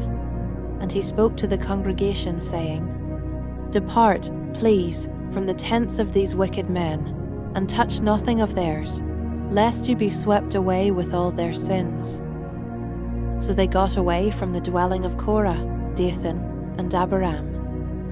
And Dathan and Abiram came out and stood at the door of their tents, together with their wives, their sons, and their little ones. And Moses said, "Hereby you shall know that the Lord has sent me to do all these works, and that it has not been of my own accord. If these men die as all men die, or if they are visited by the fate of all mankind, then the Lord has not sent me. But if the Lord creates something new, and the ground opens its mouth, and swallows them up with all that belongs to them, and they go down alive into Sheol, then you shall know that these men have despised the Lord." And as soon as he had finished speaking all these words, the ground under them split apart, and the earth opened its mouth and swallowed them up, with their households, and all the people who belonged to Korah, and all their goods. So they and all that belonged to them went down alive into Sheol, and the earth closed over them, and they perished from the midst of the assembly. And all Israel, who were around them, fled at their cry, for they said, "Lest the earth swallow us up." And fire came out from the Lord and consumed the 250 men, offering the incense. Then the Lord spoke to Moses, saying, "Tell Eleazar, the son of Aaron the priest, to take up the censers out of the blaze.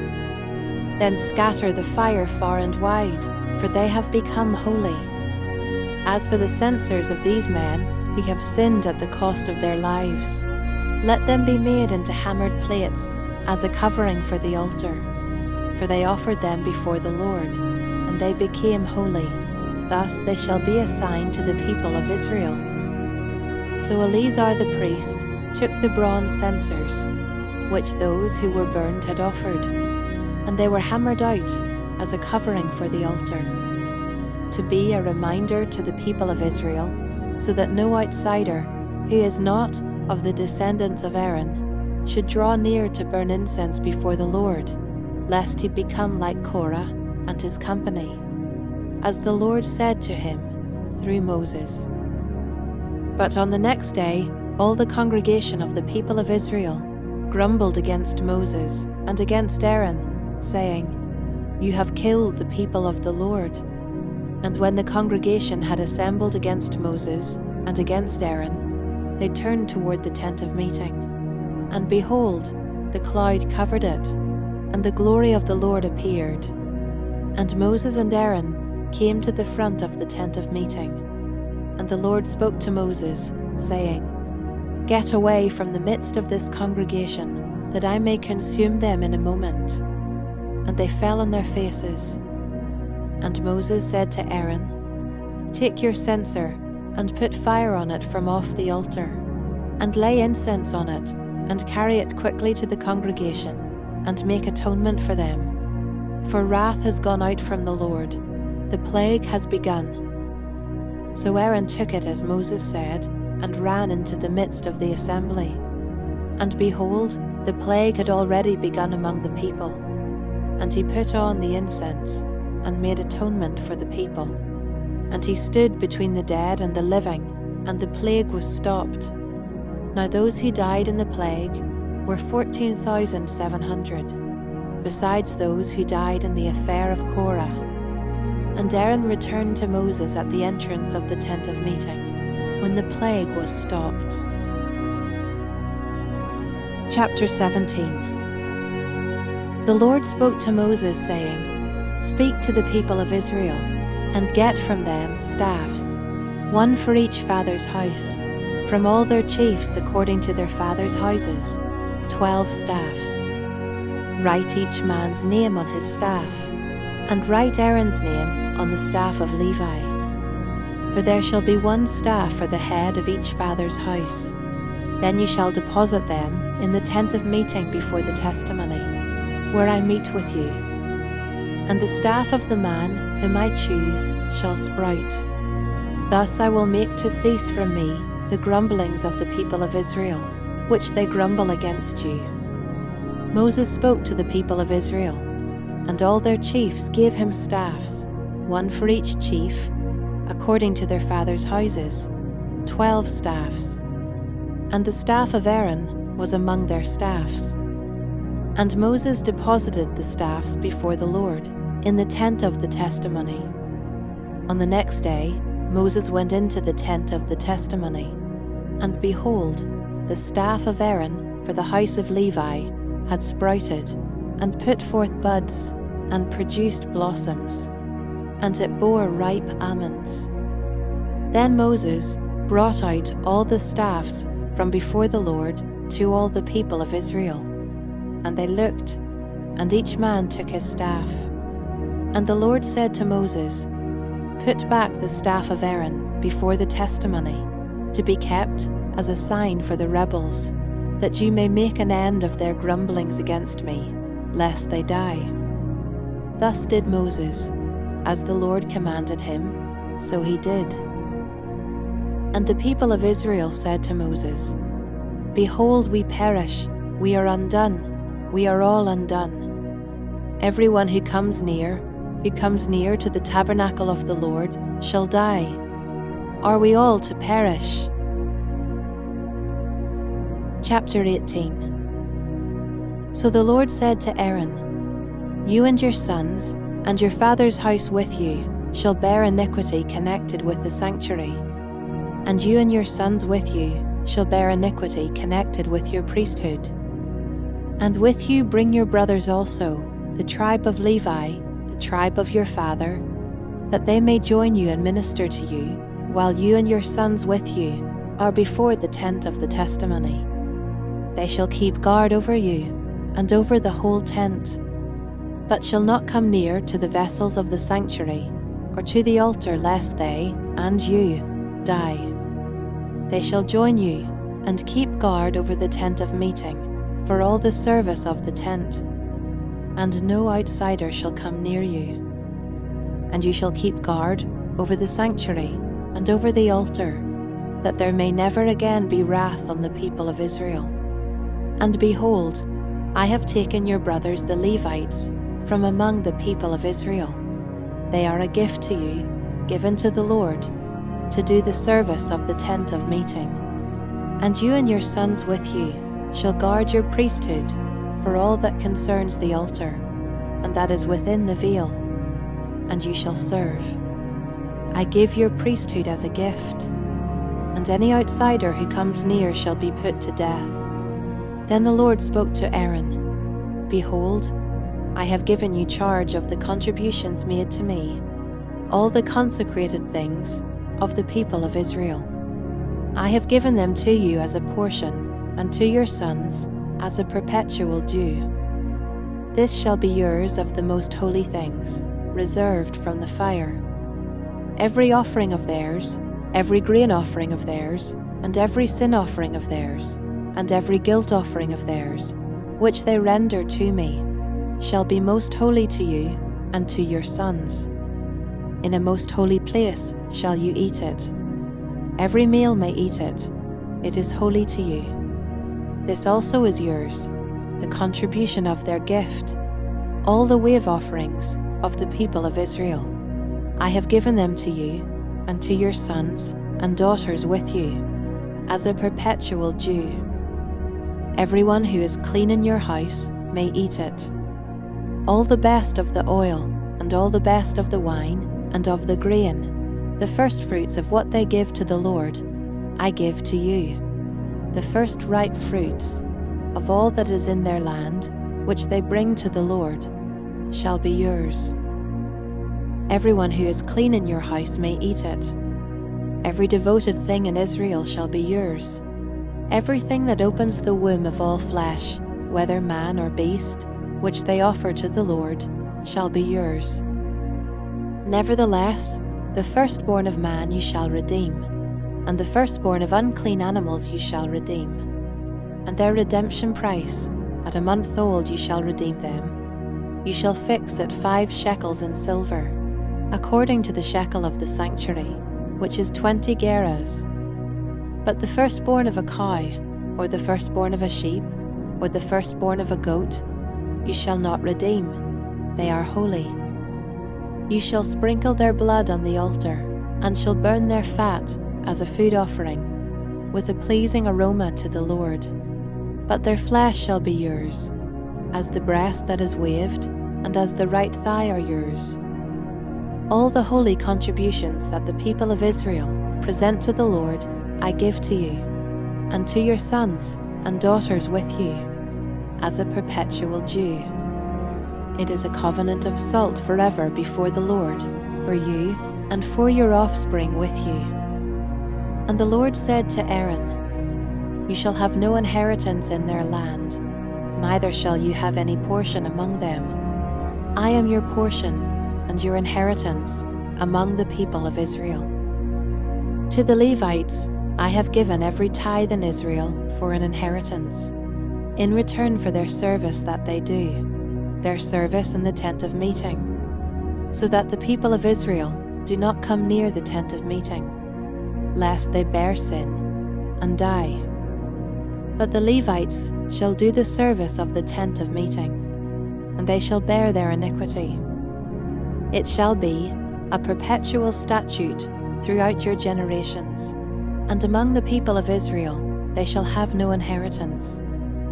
For the tithe of the people of Israel, which they present as a contribution to the Lord, I have given to the Levites for an inheritance.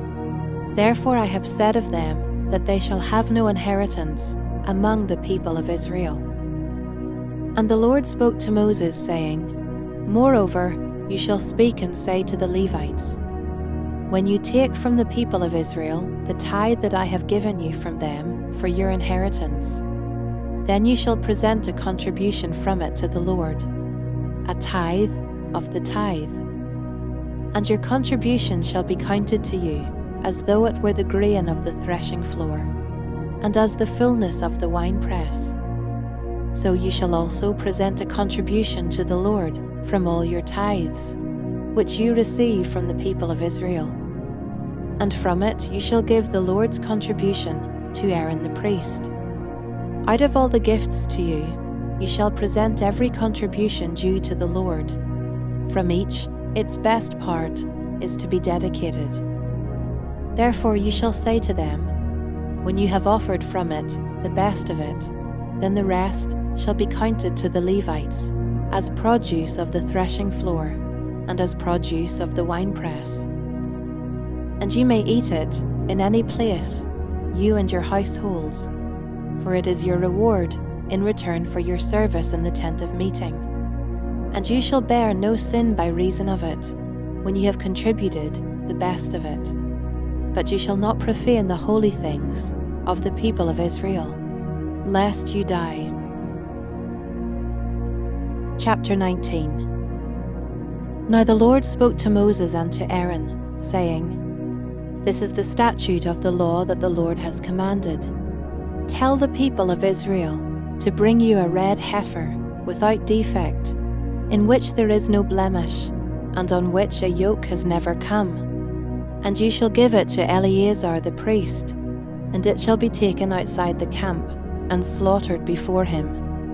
And Eleazar the priest shall take some of its blood with his finger, and sprinkle some of its blood toward the front of the tent of meeting 7 times. And the heifer shall be burned in his sight, its skin, its flesh, and its blood, with its dung, shall be burned. And the priest shall take cedar wood, and hyssop, and scarlet yarn, and throw them into the fire burning the heifer. Then the priest shall wash his clothes, and bathe his body in water, and afterward he may come into the camp. But the priest shall be unclean until evening. The one who burns the heifer shall wash his clothes in water, and bathe his body in water, and shall be unclean until evening. And a man who is clean shall gather up the ashes of the heifer, and deposit them outside the camp, in a clean place. And they shall be kept for the water for impurity, for the congregation of the people of Israel. It is a sin offering. And the one who gathers the ashes of the heifer shall wash his clothes, and be unclean until evening. And this shall be a perpetual statute for the people of Israel, and for the stranger who sojourns among them. Whoever touches the dead body of any person shall be unclean 7 days. He shall cleanse himself with the water on the 3rd day, and on the 7th day, and so be clean.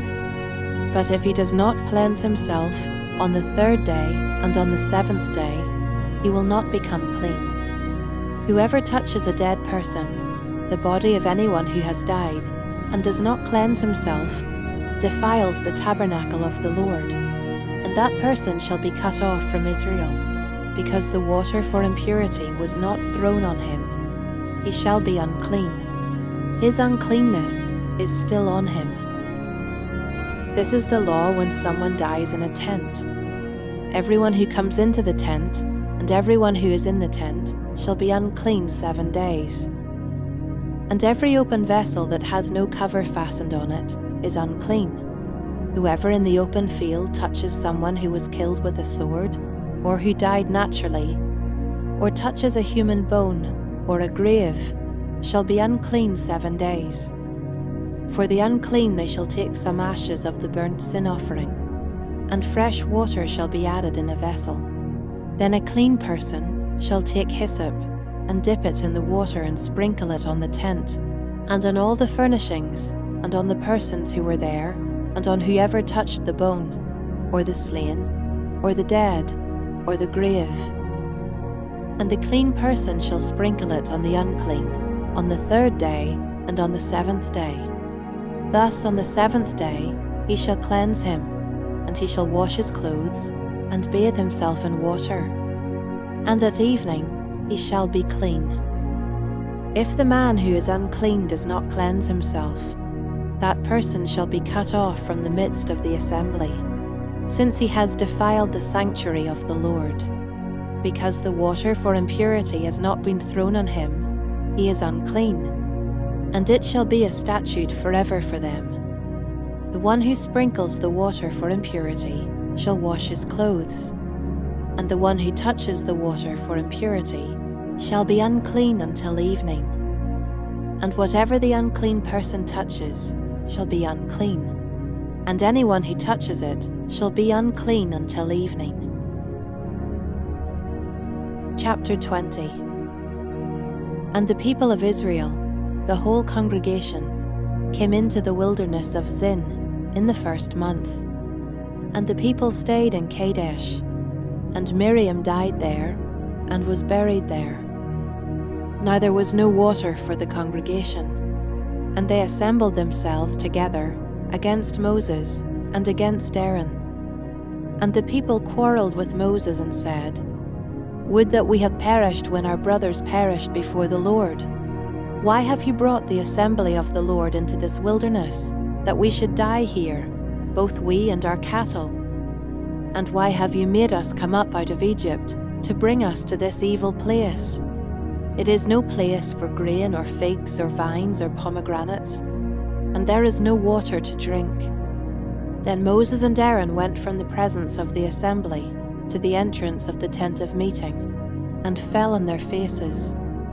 And the glory of the Lord appeared to them, and the Lord spoke to Moses, saying, "Take the staff, and assemble the congregation, you and Aaron your brother, and tell the rock before their eyes to yield its water. So you shall bring water out of the rock for them, and give drink to the congregation and their cattle." And Moses took the staff from before the Lord, as he commanded him. Then Moses and Aaron gathered the assembly together before the rock, and he said to them, "Hear now, you rebels, shall we bring water for you out of this rock?"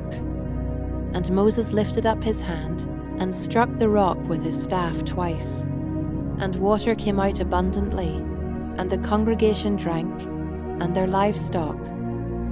And the Lord said to Moses and Aaron, "Because you did not believe in me, to uphold me as holy in the eyes of the people of Israel, therefore you shall not bring this assembly into the land that I have given them. These are the waters of Meribah, where the people of Israel quarreled with the Lord, and through them he showed himself holy." Moses sent messengers from Kadesh to the king of Edom. "Thus says your brother Israel, you know all the hardship that we have met, how our fathers went down to Egypt, and we lived in Egypt a long time. And the Egyptians dealt harshly with us and our fathers. And when we cried to the Lord, he heard our voice, and sent an angel and brought us out of Egypt. And here we are in Kadesh, a city on the edge of your territory. Please let us pass through your land. We will not pass through field or vineyard, or drink water from a well. We will go along the king's highway. We will not turn aside to the right hand or to the left, until we have passed through your territory." But Edom said to him, "You shall not pass through, lest I come out with the sword against you." And the people of Israel said to him, "We will go up by the highway, and if we drink of your water, I and my livestock, then I will pay for it. Let me only pass through on foot, nothing more." But he said, "You shall not pass through." And Edom came out against them with a large army and with a strong force. Thus Edom refused to give Israel passage through his territory. So Israel turned away from him. And they journeyed from Kadesh, and the people of Israel, the whole congregation, came to Mount Hor. And the Lord said to Moses and Aaron at Mount Hor, on the border of the land of Edom, "Let Aaron be gathered to his people, for he shall not enter the land that I have given to the people of Israel, because you rebelled against my command at the waters of Meribah. Take Aaron and Eleazar his son, and bring them up to Mount Hor, and strip Aaron of his garments, and put them on Eleazar his son. And Aaron shall be gathered to his people, and shall die there." Moses did as the Lord commanded. And they went up Mount Hor in the sight of all the congregation. And Moses stripped Aaron of his garments, and put them on Eleazar his son. And Aaron died there on the top of the mountain. Then Moses and Eleazar came down from the mountain. And when all the congregation saw that Aaron had perished, all the house of Israel wept for Aaron 30 days. Chapter 21. When the Canaanite, the king of Arad, who lived in the Negeb, heard that Israel was coming by the way of Atharim, he fought against Israel, and took some of them captive. And Israel vowed a vow to the Lord, and and said, "If you will indeed give this people into my hand, then I will devote their cities to destruction." And the Lord heeded the voice of Israel, and gave over the Canaanites, and they devoted them and their cities to destruction. So the name of the place was called Hormah. From Mount Hor they set out by the way to the Red Sea, to go around the land of Edom. And the people became impatient on the way. And the people spoke against God and against Moses. "Why have you brought us up out of Egypt to die in the wilderness? For there is no food and no water, and we loathe this worthless food." Then the Lord sent fiery serpents among the people, and they bit the people, so that many people of Israel died. And the people came to Moses and said, "We have sinned, for we have spoken against the Lord and against you. Pray to the Lord, that he take away the serpents from us." So Moses prayed for the people. And the Lord said to Moses, "Make a fiery serpent and set it on a pole, and everyone who is bitten, when he sees it, shall live." So Moses made a bronze serpent and set it on a pole. And if a serpent bit anyone, he would look at the bronze serpent and live. And the people of Israel set out and camped in Oboth. And they set out from Oboth and camped at Iabarim, in the wilderness that is opposite Moab, toward the sunrise. From there they set out and camped in the valley of Zered. From there they set out and camped on the other side of the Arnon, which is in the wilderness that extends from the border of the Amorites. For the Arnon is the border of Moab, between Moab and the Amorites. Therefore it is said in the book of the wars of the Lord, "Waheb and Suphah, and the valleys of the Arnon, and the slope of the valleys that extends to the seat of Ar, and leans to the border of Moab." And from there they continued to Beer, that is the well of which the Lord said to Moses, "Gather the people together, so that I may give them water." Then Israel sang this song: "Spring up, O well, sing to it, the well that the princes made, that the nobles of the people dug, with the scepter and with their staffs." And from the wilderness they went on to Mattanah, and from Mattanah to Nahaliel, and from Nahaliel to Bamoth, and from Bamoth to the valley lying in the region of Moab, by the top of Pisgah, that looks down on the desert.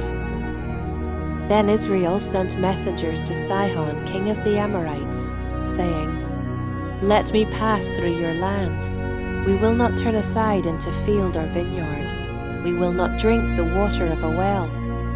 We will go by the king's highway until we have passed through your territory." But Sihon would not allow Israel to pass through his territory. He gathered all his people together and went out against Israel to the wilderness, and came to Jahaz and fought against Israel. And Israel defeated him with the edge of the sword, and took possession of his land from the Arnon to the Jabbok, as far as to the Ammonites, for the border of the Ammonites was strong. And Israel took all these cities, and Israel settled in all the cities of the Amorites, in Heshbon, and in all its villages. For Heshbon was the city of Sihon, the king of the Amorites, who had fought against the former king of Moab, and taken all his land out of his hand, as far as the Arnon. Therefore the ballad singers say, "Come to Heshbon, let it be built. Let the city of Sihon be established. For fire came out from Heshbon, flame from the city of Sihon. It devoured Ar of Moab, and swallowed the heights of the Arnon. Woe to you, O Moab! You are undone, O people of Shemosh. He has made his sons fugitives, and his daughters captives, to an Amorite king, Sihon. So we overthrew them. Heshbon, as far as Dibon, perished. And we laid waste as far as Nophah. Fire spread as far as Medeba. Thus Israel lived in the land of the Amorites. And Moses sent to spy out Jazer, and they captured its villages and dispossessed the Amorites who were there. Then they turned and went up by the way to Bashan. And Og the king of Bashan came out against them, he and all his people, to battle at Edrei. But the Lord said to Moses, "Do not fear him, for I have given him into your hand, and all his people, and his land. And you shall do to him as you did to Sihon king of the Amorites, who lived at Heshbon." So they defeated him and his sons, and all his people, until he had no survivor left, and they possessed his land. Chapter 22. Then the people of Israel set out and camped in the plains of Moab, beyond the Jordan at Jericho. And Balak the son of Zippor saw all that Israel had done to the Amorites. And Moab was in great dread of the people, because they were many. Moab was overcome with fear of the people of Israel. And Moab said to the elders of Midian, "This horde will now lick up all that is around us, as the ox licks up the grass of the field." So Balak, the son of Zippor, who was king of Moab at that time, sent messengers to Balaam, the son of Beor, at Pethor, which is near the river in the land of the people of Ammon, to call him, saying, "Behold, a people has come out of Egypt. They cover the face of the earth, and they are dwelling opposite me. Come now, curse this people for me, since they are too mighty for me. Perhaps I shall be able to defeat them and drive them from the land. For I know that he whom you bless is blessed, and he whom you curse is cursed." So the elders of Moab and the elders of Midian departed with the fees for divination in their hand. And they came to Balaam and gave him Balak's message. And he said to them, "Lodge here tonight, and I will bring back word to you, as the Lord speaks to me." So the princes of Moab stayed with Balaam, and God came to Balaam and said, "Who are these men with you?" And Balaam said to God, "Balak the son of Zippor, king of Moab, has sent to me, saying, Behold, a people has come out of Egypt, and it covers the face of the earth. Now come, curse them for me. Perhaps I shall be able to fight against them and drive them out." God said to Balaam, "You shall not go with them, you shall not curse the people, for they are blessed." So Balaam rose in the morning and said to the princes of Balak, "Go to your own land, for the Lord has refused to let me go with you." So the princes of Moab rose and went to Balak and said, "Balaam refuses to come with us." Once again Balak sent princes, more in number and more honorable than these. And they came to Balaam and said to him, "Thus says Balak the son of Zippor, Let nothing hinder you from coming to me, for I will surely do you great honor, and whatever you say to me, I will do. Come, curse this people for me." But Balaam answered and said to the servants of Balak, "Though Balak were to give me his house full of silver and gold, I could not go beyond the command of the Lord my God to do less or more. So you too, please stay here tonight, that I may know what more the Lord will say to me." And God came to Balaam at night and said to him, "If the men have come to call you, rise, go with them, but only do what I tell you." So Balaam rose in the morning and saddled his donkey and went with the princes of Moab. But God's anger was kindled because he went, and the angel of the Lord took his stand in the way as his adversary. Now he was riding on the donkey, and his 2 servants were with him. And the donkey saw the angel of the Lord standing in the road, with a drawn sword in his hand. And the donkey turned aside out of the road and went into the field. And Balaam struck the donkey, to turn her into the road. Then the angel of the Lord stood in a narrow path between the vineyards, with a wall on either side. And when the donkey saw the angel of the Lord, she pushed against the wall and pressed Balaam's foot against the wall, so he struck her again. Then the angel of the Lord went ahead and stood in a narrow place, where there was no way to turn, either to the right or to the left. When the donkey saw the angel of the Lord, she lay down under Balaam. And Balaam's anger was kindled, and he struck the donkey with his staff. Then the Lord opened the mouth of the donkey, and she said to Balaam, "What have I done to you, that you have struck me these 3 times?" And Balaam said to the donkey, "Because you have made a fool of me. I wish I had a sword in my hand, for then I would kill you." And the donkey said to Balaam, "Am I not your donkey, on which you have ridden all your life long to this day? Is it my habit to treat you this way?" And he said, "No." Then the Lord opened the eyes of Balaam, and he saw the angel of the Lord standing in the way, with his drawn sword in his hand. And he bowed down and fell on his face. And the angel of the Lord said to him, "Why have you struck your donkey these 3 times? Behold, I have come out to oppose you, because your way is perverse before me. The donkey saw me, and turned aside before me these 3 times. If she had not turned aside from me, surely just now I would have killed you, and let her live." Then Balaam said to the angel of the Lord, "I have sinned, for I did not know that you stood in the road against me. Now therefore, if it is evil in your sight, I will turn back."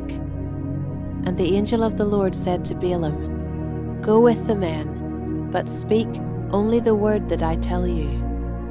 So Balaam went on with the princes of Balak. When Balak heard that Balaam had come, he went out to meet him at the city of Moab, on the border formed by the Arnon, at the extremity of the border. And Balak said to Balaam, "Did I not send to you to call you? Why did you not come to me? Am I not able to honor you?" Balaam said to Balak, "Behold, I have come to you. Have I now any power of my own to speak anything? The word that God puts in my mouth, that must I speak." Then Balaam went with Balak, and they came to Kiriath Huzoth.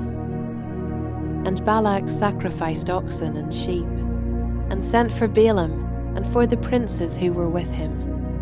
And in the morning Balak took Balaam, and brought him up to Bamoth Baal, and from there he saw a fraction of the people. Chapter 23.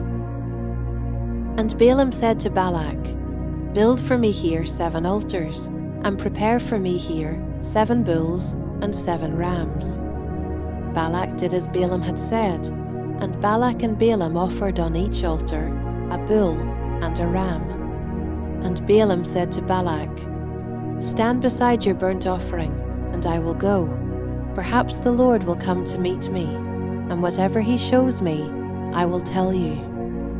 And he went to a bare height, and God met Balaam. And Balaam said to him, "I have arranged the 7 altars, and I have offered on each altar a bull and a ram." And the Lord put a word in Balaam's mouth and said, "Return to Balak, and thus you shall speak." And he returned to him, and behold, he and all the princes of Moab were standing beside his burnt offering. And Balaam took up his discourse and said, "From Aram Balak has brought me, the king of Moab, from the eastern mountains. Come, curse Jacob for me, and come, denounce Israel. How can I curse whom God has not cursed? How can I denounce whom the Lord has not denounced? For from the top of the crags I see him, from the hills I behold him. Behold, a people dwelling alone, and not counting itself among the nations. Who can count the dust of Jacob, or number the 4th part of Israel? Let me die the death of the upright, and let my end be like his." And Balak said to Balaam, "What have you done to me? I took you to curse my enemies, and behold, you have done nothing but bless them." And he answered and said, "Must I not take care to speak what the Lord puts in my mouth?" And Balak said to him, "Please come with me to another place, from which you may see them. You shall see only a fraction of them, and shall not see them all. Then curse them for me from there." And he took him to the field of Zophim, to the top of Pisgah, and built 7 altars, and offered a bull and a ram on each altar. Balaam said to Balak, "Stand here beside your burnt offering, while I meet the Lord over there." And the Lord met Balaam, and put a word in his mouth, and said, "Return to Balak, and thus shall you speak." And he came to him, and behold, he was standing beside his burnt offering, and the princes of Moab with him. And Balak said to him, "What has the Lord spoken?" And Balaam took up his discourse and said, "Rise, Balak, and hear. Give ear to me, O son of Zippor. God is not man that he should lie, or a son of man that he should change his mind. Has he said, and will he not do it? Or has he spoken, and will he not fulfill it? Behold, I received a command to bless. He has blessed, and I cannot revoke it. He has not beheld misfortune in Jacob, nor has he seen trouble in Israel. The Lord their God is with them, and the shout of a king is among them. God brings them out of Egypt, and is for them like the horns of the wild ox. For there is no enchantment against Jacob, no divination against Israel. Now it shall be said of Jacob and Israel, What has God wrought? Behold a people. As a lioness it rises up, and as a lion it lifts itself. It does not lie down until it has devoured the prey, and drunk the blood of the slain." And Balak said to Balaam, "Do not curse them at all, and do not bless them at all." But Balaam answered Balak, "Did I not tell you? All that the Lord says, that I must do." And Balak said to Balaam, "Come now, I will take you to another place. Perhaps it will please God that you may curse them for me from there." So Balak took Balaam to the top of Peor, which overlooks the desert. And Balaam said to Balak, "Build for me here 7 altars, and prepare for me here 7 bulls and 7 rams." And Balak did as Balaam had said, and offered a bull and a ram on each altar. Chapter 24. When Balaam saw that it pleased the Lord to bless Israel, he did not go, as at other times, to look for omens, but set his face toward the wilderness. And Balaam lifted up his eyes and saw Israel camping tribe by tribe. And the Spirit of God came upon him, and he took up his discourse and said, "The oracle of Balaam the son of Beor, the oracle of the man whose eye is opened, the oracle of him who hears the words of God, who sees the vision of the Almighty, falling down with his eyes uncovered. How lovely are your tents, O Jacob, your encampments, O Israel, like palm groves that stretch afar, like gardens beside a river, like aloes that the Lord has planted, like cedar trees beside the waters.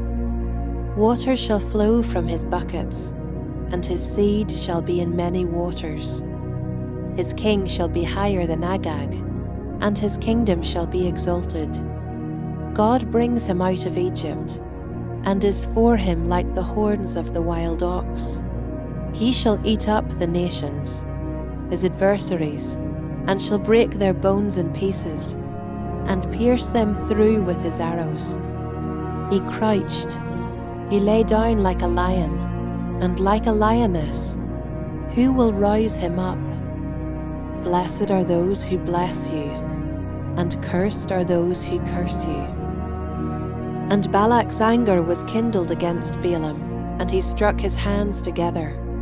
And Balak said to Balaam, "I called you to curse my enemies, and behold, you have blessed them these 3 times. Therefore now flee to your own place." I said, "I will certainly honor you, but the Lord has held you back from honor." And Balaam said to Balak, "Did I not tell your messengers whom you sent to me, if Balak should give me his house full of silver and gold, I would not be able to go beyond the word of the Lord, to do either good or bad of my own will? What the Lord speaks, that will I speak. And now behold, I am going to my people. Come, I will let you know what this people will do to your people in the latter days." And he took up his discourse and said, "The oracle of Balaam, the son of Beor, the oracle of the man whose eye is opened, the oracle of him who hears the words of God, and knows the knowledge of the Most High, who sees the vision of the Almighty, falling down with his eyes uncovered. I see him, but not now. I behold him, but not near. A star shall come out of Jacob, and a scepter shall rise out of Israel. It shall crush the forehead of Moab, and break down all the sons of Sheth. Edom shall be dispossessed. Seir also, his enemies, shall be dispossessed. Israel is doing valiantly, and one from Jacob shall exercise dominion, and destroy the survivors of cities." Then he looked on Amalek, and took up his discourse and said, "Amalek was the first among the nations, but its end is utter destruction." And he looked on the Kenite, and took up his discourse and said, "Enduring is your dwelling place, and your nest is set in the rock. Nevertheless, Cain shall be burned when Asshur takes you away captive." And he took up his discourse and said, "Alas, who shall live when God does this? But ships shall come from Kittim, and shall afflict Asshur and Eber, and he too shall come to utter destruction." Then Balaam rose and went back to his place, and Balak also went his way. Chapter 25. While Israel lived in Shittim, the people began to whore with the daughters of Moab. These invited the people to the sacrifices of their gods, and the people ate and bowed down to their gods. So Israel yoked himself to Baal of Peor. And the anger of the Lord was kindled against Israel. And the Lord said to Moses, "Take all the chiefs of the people, and hang them in the sun before the Lord, that the fierce anger of the Lord may turn away from Israel." And Moses said to the judges of Israel, "Each of you kill those of his men who have yoked themselves to Baal of Peor." And behold, one of the people of Israel came and brought a Midianite woman to his family, in the sight of Moses and in the sight of the whole congregation of the people of Israel, while they were weeping in the entrance of the tent of meeting. When Phinehas, the son of Eleazar, son of Aaron the priest, saw it, he rose and left the congregation, and took a spear in his hand, and went after the man of Israel into the chamber, and pierced both of them, the man of Israel and the woman, through her belly. Thus the plague on the people of Israel was stopped. Nevertheless, those who died by the plague were 24,000. And the Lord said to Moses, "Phinehas the son of Eleazar, son of Aaron the priest, has turned back my wrath from the people of Israel, in that he was jealous with my jealousy among them, so that I did not consume the people of Israel in my jealousy. Therefore say, Behold, I give to him my covenant of peace, and it shall be to him and to his descendants after him the covenant of a perpetual priesthood, because he was jealous for his God, and made atonement for the people of Israel. The name of the slain men of Israel, who was killed with the Midianite woman, was Zimri the son of Salu, chief of a father's house belonging to the Simeonites. And the name of the Midianite woman who was killed was Cosbi, the daughter of Zur, who was the tribal head of a father's house in Midian. And the Lord spoke to Moses, saying, Harass the Midianites and strike them down, for they have harassed you with their wiles, with which they beguiled you in the matter of Peor, and in the matter of Cosbi, the daughter of the chief of Midian, their sister, who was killed on the day of the plague on account of Peor. Chapter 26. After the plague, the Lord said to Moses and to Eleazar the son of Aaron the priest, Take a census of all the congregation of the people of Israel, from 20 years old and upward, by their fathers' houses, all in Israel who are able to go to war. And Moses and Eleazar the priest spoke with them in the plains of Moab, by the Jordan, at Jericho, saying, Take a census of the people, from 20 years old and upward, as the Lord commanded Moses. The people of Israel who came out of the land of Egypt were Reuben, the firstborn of Israel, the sons of Reuben, of Hanok, the clan of the Hanokites, of Palu, the clan of the Paluites, of Hezron, the clan of the Hezronites, of Carmi, the clan of the Carmites. These are the clans of the Reubenites, and those listed were 43,730. And the sons of Palu, Eliab, the sons of Eliab, Nemuel, Dathan, and Abiram. These are the Dathan and Abiram, chosen from the congregation, who contended against Moses and Aaron in the company of Korah, when they contended against the Lord. And the earth opened its mouth and swallowed them up together with Korah, when that company died, when the fire devoured 250 men. And they became a warning. But the sons of Korah did not die. The sons of Simeon, according to their clans, of Nemuel, the clan of the Nemuelites, of Jamin, the clan of the Jaminites, of Jachin, the clan of the Jachinites, of Zerah, the clan of the Zerahites, of Shaul, the clan of the Shaulites. These are the clans of the Simeonites, 22,200. The sons of Gad according to their clans, of Zephon, the clan of the Zephonites, of Haggai, the clan of the Haggites, of Shuni, the clan of the Shunites, of Ozni, the clan of the Oznites, of Eri, the clan of the Erites, of Arod, the clan of the Arodites, of Areli, the clan of the Arelites. These are the clans of the sons of Gad, as they were listed, 40,500. The sons of Judah were Er and Onan, and Er and Onan died in the land of Canaan. And the sons of Judah, according to their clans, were of Shelah, the clan of the Shelonites, of Perez, the clan of the Perizzites, of Zerah, the clan of the Zerahites. And the sons of Perez were of Hezron, the clan of the Hezronites, of Hamul, the clan of the Hamalites.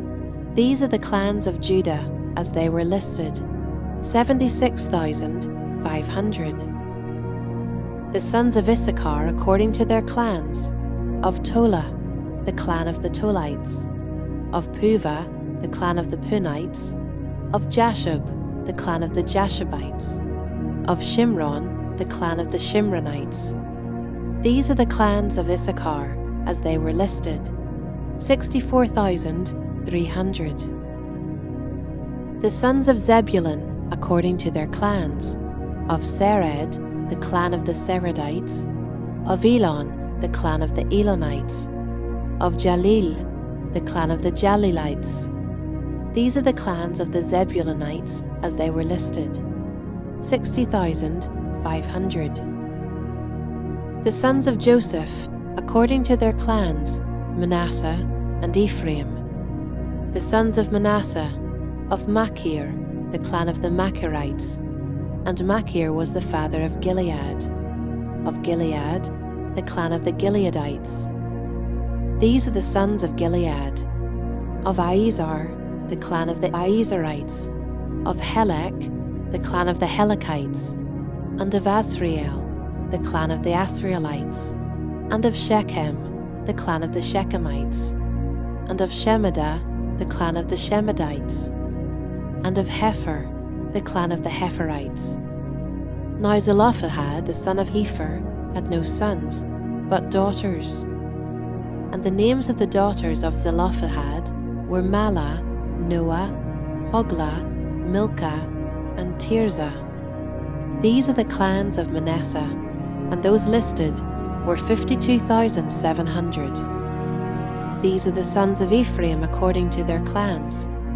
Of Shuthelah, the clan of the Shuthelahites. Of Becher, the clan of the Becherites. Of Tahan, the clan of the Tahanites. And these are the sons of Shuthelah. Of Aran, the clan of the Aranites. These are the clans of the sons of Ephraim as they were listed, 32,500. These are the sons of Joseph according to their clans. The sons of Benjamin according to their clans. Of Bela, the clan of the Belaites. Of Ashbel, the clan of the Ashbelites. Of Ahiram, the clan of the Ahiramites. Of Shephupham, the clan of the Shuphamites. Of Hupham, the clan of the Huphamites. And the sons of Bela were Ard and Naaman. Of Ard, the clan of the Ardites. Of Naaman, the clan of the Naamites. These are the sons of Benjamin according to their clans, and those listed were 45,600. These are the sons of Dan according to their clans. Of Shuham, the clan of the Shuhamites. These are the clans of Dan according to their clans. All the clans of the Shuhamites, as they were listed, were 64,400. The sons of Asher according to their clans. Of Imnah, the clan of the Imnites. Of Ishvi, the clan of the Ishvites. Of Beriah, the clan of the Berites. Of the sons of Beriah, of Heber, the clan of the Heberites. Of Malchiel, the clan of the Malchielites. And the name of the daughter of Asher was Sarah. These are the clans of the sons of Asher, as they were listed, 53,400. The sons of Naphtali according to their clans. Of Jezeel, the clan of the Jezreelites. Of Guni, the clan of the Gunites. Of Jezer, the clan of the Jezerites. Of Shillem, the clan of the Shillemites. These are the clans of Naphtali according to their clans, and those listed were 45,400. This was the list of the people of Israel, 601,730. The Lord spoke to Moses, saying, Among these the land shall be divided for inheritance, according to the number of names. To a large tribe you shall give a large inheritance, and to a small tribe you shall give a small inheritance. Every tribe shall be given its inheritance in proportion to its list, but the land shall be divided by lot. According to the names of the tribes of their fathers they shall inherit. Their inheritance shall be divided according to lot, between the larger and the smaller. This was the list of the Levites according to their clans. Of Gershon, the clan of the Gershonites. Of Kohath, the clan of the Kohathites. Of Merari, the clan of the Merarites. These are the clans of Levi, the clan of the Libnites, the clan of the Hebronites, the clan of the Malites, the clan of the Mushites, the clan of the Korahites. And Kohath was the father of Amram. The name of Amram's wife was Jochebed, the daughter of Levi, who was born to Levi in Egypt. And she bore to Amram Aaron, and Moses, and Miriam their sister. And to Aaron were born Nadab, Abihu, Eleazar, and Ithamar. But Nadab and Abihu died when they offered unauthorized fire before the Lord. And those listed were 23,000, every male from a month old and upward, for they were not listed among the people of Israel, because there was no inheritance given to them among the people of Israel. These were those listed by Moses and Eleazar the priest, who listed the people of Israel in the plains of Moab by the Jordan at Jericho. But among these there was not one of those listed by Moses and Aaron the priest, who had listed the people of Israel in the wilderness of Sinai. For the Lord had said of them, "They shall die in the wilderness." Not one of them was left, except Caleb the son of Jephunneh and Joshua the son of Nun. Chapter 27. Then drew near the daughters of Zelophehad, the son of Hepher, son of Gilead, son of Machir, son of Manasseh, from the clans of Manasseh, the son of Joseph. The names of his daughters were Mahlah, Noah, Hoglah, Milcah, and Tirzah. And they stood before Moses and before Eleazar the priest, and before the chiefs and all the congregation, at the entrance of the tent of meeting, saying, "Our father died in the wilderness. He was not among the company of those who gathered themselves together against the Lord in the company of Korah, but died for his own sin. And he had no sons. Why should the name of our father be taken away from his clan, because he had no son? Give to us a possession among our father's brothers." Moses brought their case before the Lord, and the Lord said to Moses, "The daughters of Zelophehad are right. You shall give them possession of an inheritance among their father's brothers, and transfer the inheritance of their father to them. And you shall speak to the people of Israel, saying, If a man dies and has no son, then you shall transfer his inheritance to his daughter. And if he has no daughter, then you shall give his inheritance to his brothers. And if he has no brothers, then you shall give his inheritance to his father's brothers. And if his father has no brothers, then you shall give his inheritance to the nearest kinsman of his clan, and he shall possess it. And it shall be for the people of Israel a statute and rule, as the Lord commanded Moses. The Lord said to Moses, Go up into this mountain of Abarim, and see the land that I have given to the people of Israel. When you have seen it, you also shall be gathered to your people, as your brother Aaron was, because you rebelled against my word in the wilderness of Zin, when the congregation quarreled, failing to uphold me as holy at the waters before their eyes. These are the waters of Meribah of Kadesh, in the wilderness of Zin. Moses spoke to the Lord, saying, Let the Lord, the God of the spirits of all flesh, appoint a man over the congregation, who shall go out before them, and come in before them, who shall lead them out, and bring them in, that the congregation of the Lord may not be as sheep that have no shepherd.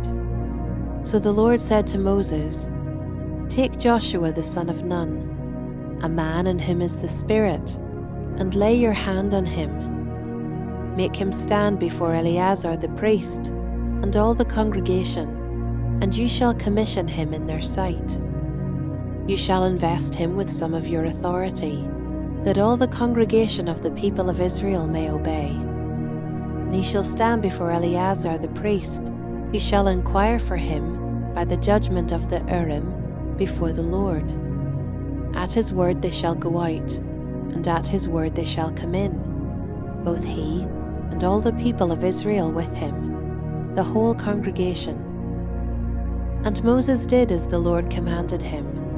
He took Joshua, and made him stand before Eleazar the priest, and the whole congregation, and he laid his hands on him, and commissioned him, as the Lord directed through Moses. Chapter 28. The Lord spoke to Moses, saying, Command the people of Israel and say to them, My offering, my food for my food offerings, my pleasing aroma, you shall be careful to offer to me at its appointed time. And you shall say to them, This is the food offering that you shall offer to the Lord. 2 male lambs a year old without blemish, day by day, as a regular offering. The one lamb you shall offer in the morning, and the other lamb you shall offer at twilight.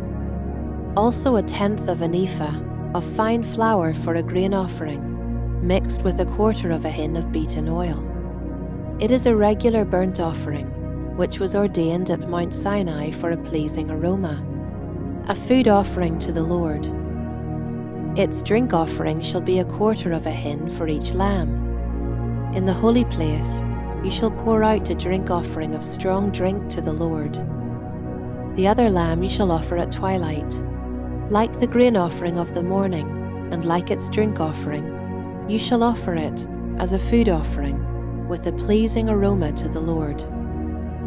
On the Sabbath day, 2 male lambs a year old without blemish, and 2/10 of an ephah of fine flour for a grain offering, mixed with oil, and its drink offering. This is the burnt offering of every Sabbath, besides the regular burnt offering and its drink offering. At the beginnings of your months, you shall offer a burnt offering to the Lord: 2 bulls from the herd, 1 ram, 7 male lambs a year old without blemish. Also 3/10 of an ephah of fine flour for a grain offering, mixed with oil, for each bull, and 2/10 of fine flour for a grain offering, mixed with oil, for the 1 ram, and 1/10 of fine flour mixed with oil as a grain offering for every lamb, for a burnt offering with a pleasing aroma, a food offering to the Lord. Their drink offering shall be 1/2 a hin of wine for a bull, 1/3 of a hin for a ram, and 1/4 of a hin for a lamb. This is the burnt offering of each month, throughout the months of the year. Also 1 male goat for a sin offering to the Lord. It shall be offered besides the regular burnt offering and its drink offering. On the 14th day of the first month is the Lord's Passover, and on the 15th day of this month is a feast. 7 days shall unleavened bread be eaten. On the first day there shall be a holy convocation. You shall not do any ordinary work, but offer a food offering, a burnt offering to the Lord: 2 bulls from the herd, 1 ram, and 7 male lambs a year old. See that they are without blemish. Also their grain offering of fine flour mixed with oil. 3/10 of an ephah shall you offer for a bull, and 2/10 for a ram. 1/10 shall you offer for each of the 7 lambs. Also 1 male goat for a sin offering, to make atonement for you. You shall offer these besides the burnt offering of the morning, which is for a regular burnt offering. In the same way you shall offer daily for 7 days the food of a food offering, with a pleasing aroma to the Lord. It shall be offered besides the regular burnt offering and its drink offering. And on the 7th day you shall have a holy convocation. You shall not do any ordinary work. On the day of the first fruits, when you offer a grain offering of new grain to the Lord at your Feast of Weeks, you shall have a holy convocation.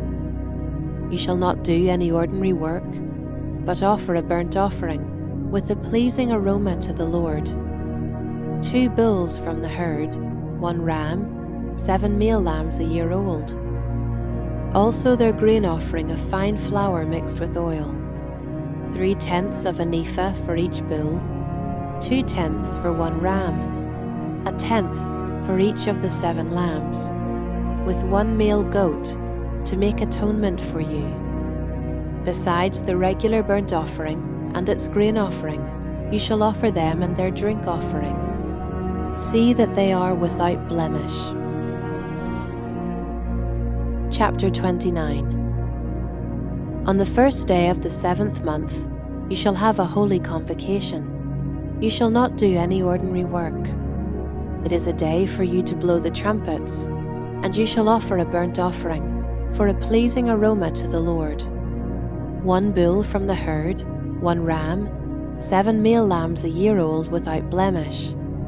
Also their grain offering of fine flour mixed with oil, 3/10 of an ephah for the bull, 2/10 for the ram, and 1/10 for each of the 7 lambs, with 1 male goat for a sin offering, to make atonement for you, besides the burnt offering of the new moon, and its grain offering, and the regular burnt offering and its grain offering, and their drink offering, according to the rule for them, for a pleasing aroma, a food offering to the Lord. On the 10th day of this 7th month, you shall have a holy convocation, and afflict yourselves. You shall do no work, but you shall offer a burnt offering to the Lord, a pleasing aroma. 1 bull from the herd, 1 ram, 7 male lambs a year old. See that they are without blemish.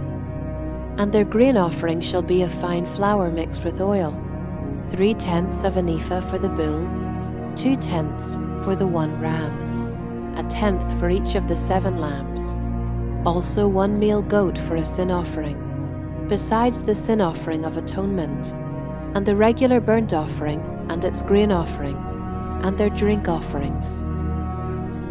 On the 15th day of the 7th month, you shall have a holy convocation. You shall not do any ordinary work, and you shall keep a feast to the Lord 7 days. And you shall offer a burnt offering, a food offering, with a pleasing aroma to the Lord. 13 bulls from the herd, 2 rams, 14 male lambs a year old. They shall be without blemish.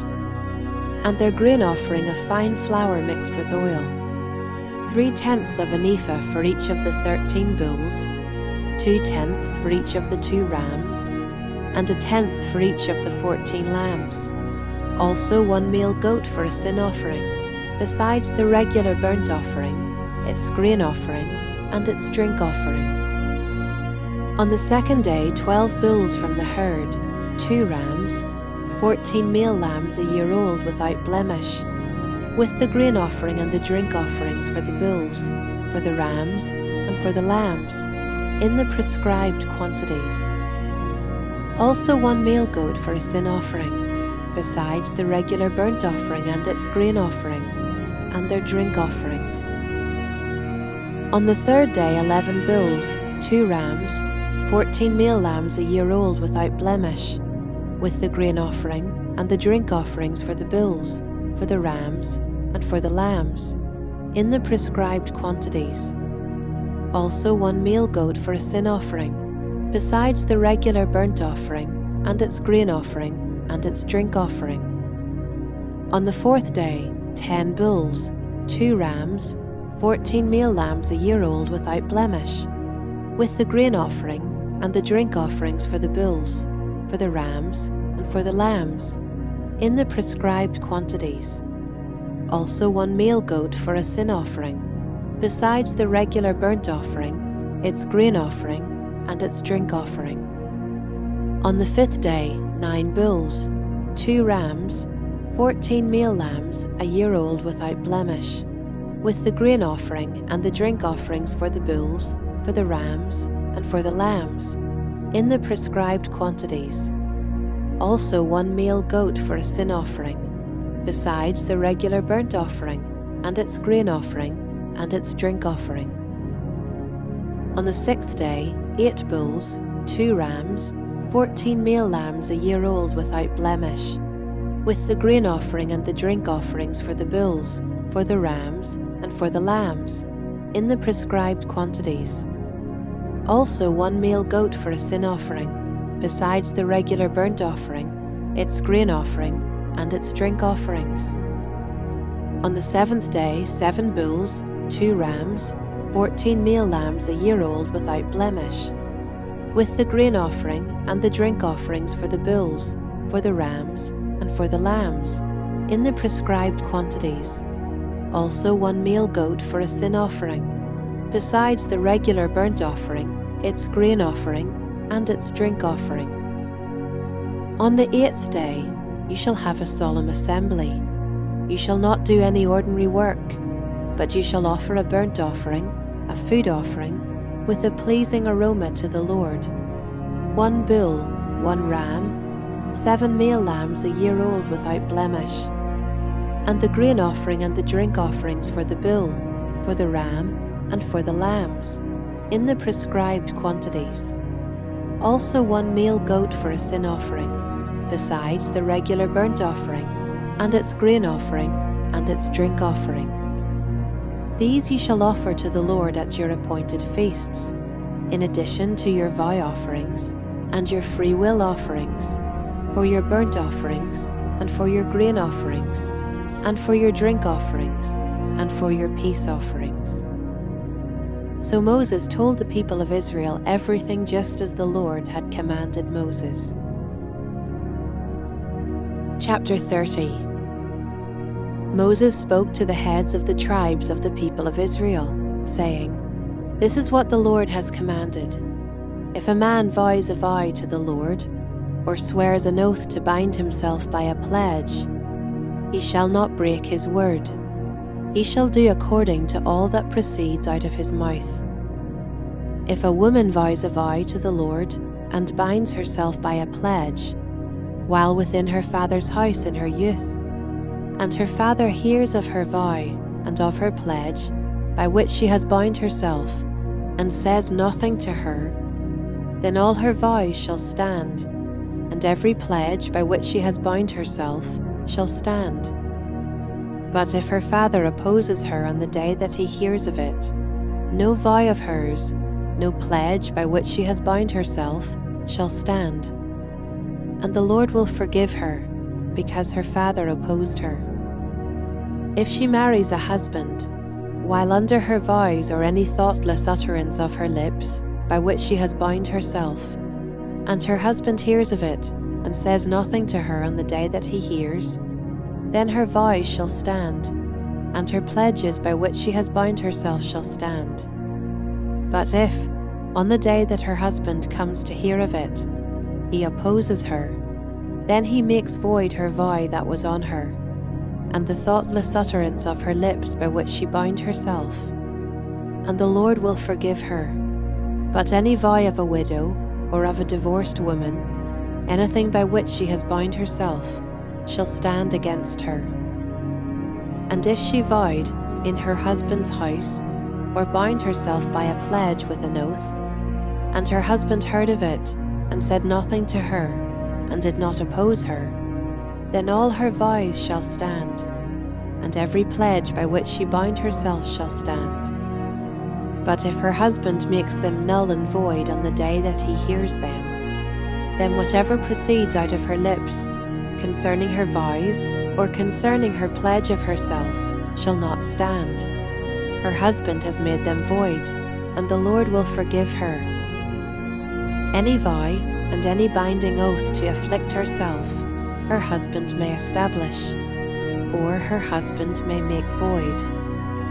But if her husband says nothing to her from day to day, then he establishes all her vows or all her pledges that are upon her. He has established them, because he said nothing to her on the day that he heard of them. But if he makes them null and void after he has heard of them, then he shall bear her iniquity. These are the statutes that the Lord commanded Moses, about a man and his wife, and about a father and his daughter, while she is in her youth, within her father's house. Chapter 31. The Lord spoke to Moses, saying, "Avenge the people of Israel on the Midianites. Afterward you shall be gathered to your people." So Moses spoke to the people, saying, "Arm men from among you for the war, that they may go against Midian to execute the Lord's vengeance on Midian. You shall send 1,000 from each of the tribes of Israel to the war." So there were provided, out of the thousands of Israel, 1,000 from each tribe, 12,000 armed for war. And Moses sent them to the war, 1,000 from each tribe, together with Phinehas, the son of Eleazar the priest, with the vessels of the sanctuary, and the trumpets for the alarm in his hand. They warred against Midian, as the Lord commanded Moses, and killed every male. They killed the kings of Midian with the rest of their slain, Evi, Rechem, Zur, Hur, and Reba, the 5 kings of Midian. And they also killed Balaam, the son of Beor, with the sword. And the people of Israel took captive the women of Midian and their little ones, and they took as plunder all their cattle, their flocks, and all their goods, all their cities in the places where they lived, and all their encampments. They burned with fire, and took all the spoil and all the plunder, both of man and of beast. Then they brought the captives, and the plunder, and the spoil to Moses, and to Eleazar the priest, and to the congregation of the people of Israel, at the camp on the plains of Moab, by the Jordan at Jericho. Moses and Eleazar the priest, and all the chiefs of the congregation went to meet them outside the camp. And Moses was angry with the officers of the army, the commanders of thousands and the commanders of hundreds, who had come from service in the war. Moses said to them, "Have you let all the women live? Behold, these, on Balaam's advice, caused the people of Israel to act treacherously against the Lord in the incident of Peor, and so the plague came among the congregation of the Lord. Now therefore, kill every male among the little ones, and kill every woman who has known man by lying with him. But all the young girls who have not known man by lying with him, keep alive for yourselves. Encamp outside the camp 7 days. Whoever of you has killed any person, and whoever has touched any slain, purify yourselves and your captives on the 3rd day and on the 7th day. You shall purify every garment, every article of skin, all work of goat's hair, and every article of wood." Then Eleazar the priest said to the men in the army who had gone to battle, "This is the statute of the law that the Lord has commanded Moses. Only the gold, the silver, the bronze, the iron, the tin, and the lead, everything that can stand the fire, you shall pass through the fire, and it shall be clean. Nevertheless, it shall also be purified with the water for impurity. And whatever cannot stand the fire, you shall pass through the water. You must wash your clothes on the 7th day, and you shall be clean, and afterward you may come into the camp." The Lord said to Moses, "Take the count of the plunder that was taken, both of man and of beast, you and Eleazar the priest, and the heads of the fathers' houses of the congregation, and divide the plunder into 2 parts between the warriors who went out to battle and all the congregation. And levy for the Lord a tribute from the men of war who went out to battle. 1 out of 500 of the people, and of the oxen, and of the donkeys, and of the flocks. Take it from their half and give it to Eleazar the priest, as a contribution to the Lord. And from the people of Israel's half you shall take 1 drawn out of every 50, of the people, of the oxen, of the donkeys, and of the flocks, of all the cattle, and give them to the Levites, who keep guard over the tabernacle of the Lord." And Moses and Eleazar the priest did as the Lord commanded Moses. Now the plunder remaining of the spoil that the army took was 675,000 sheep, 72,000 cattle, 61,000 donkeys, and 32,000 persons in all, women who had not known man by lying with him. And the half, the portion of those who had gone out in the army, numbered 337,500 sheep. And the Lord's tribute of sheep was 675. The cattle were 36,000, of which the Lord's tribute was 72.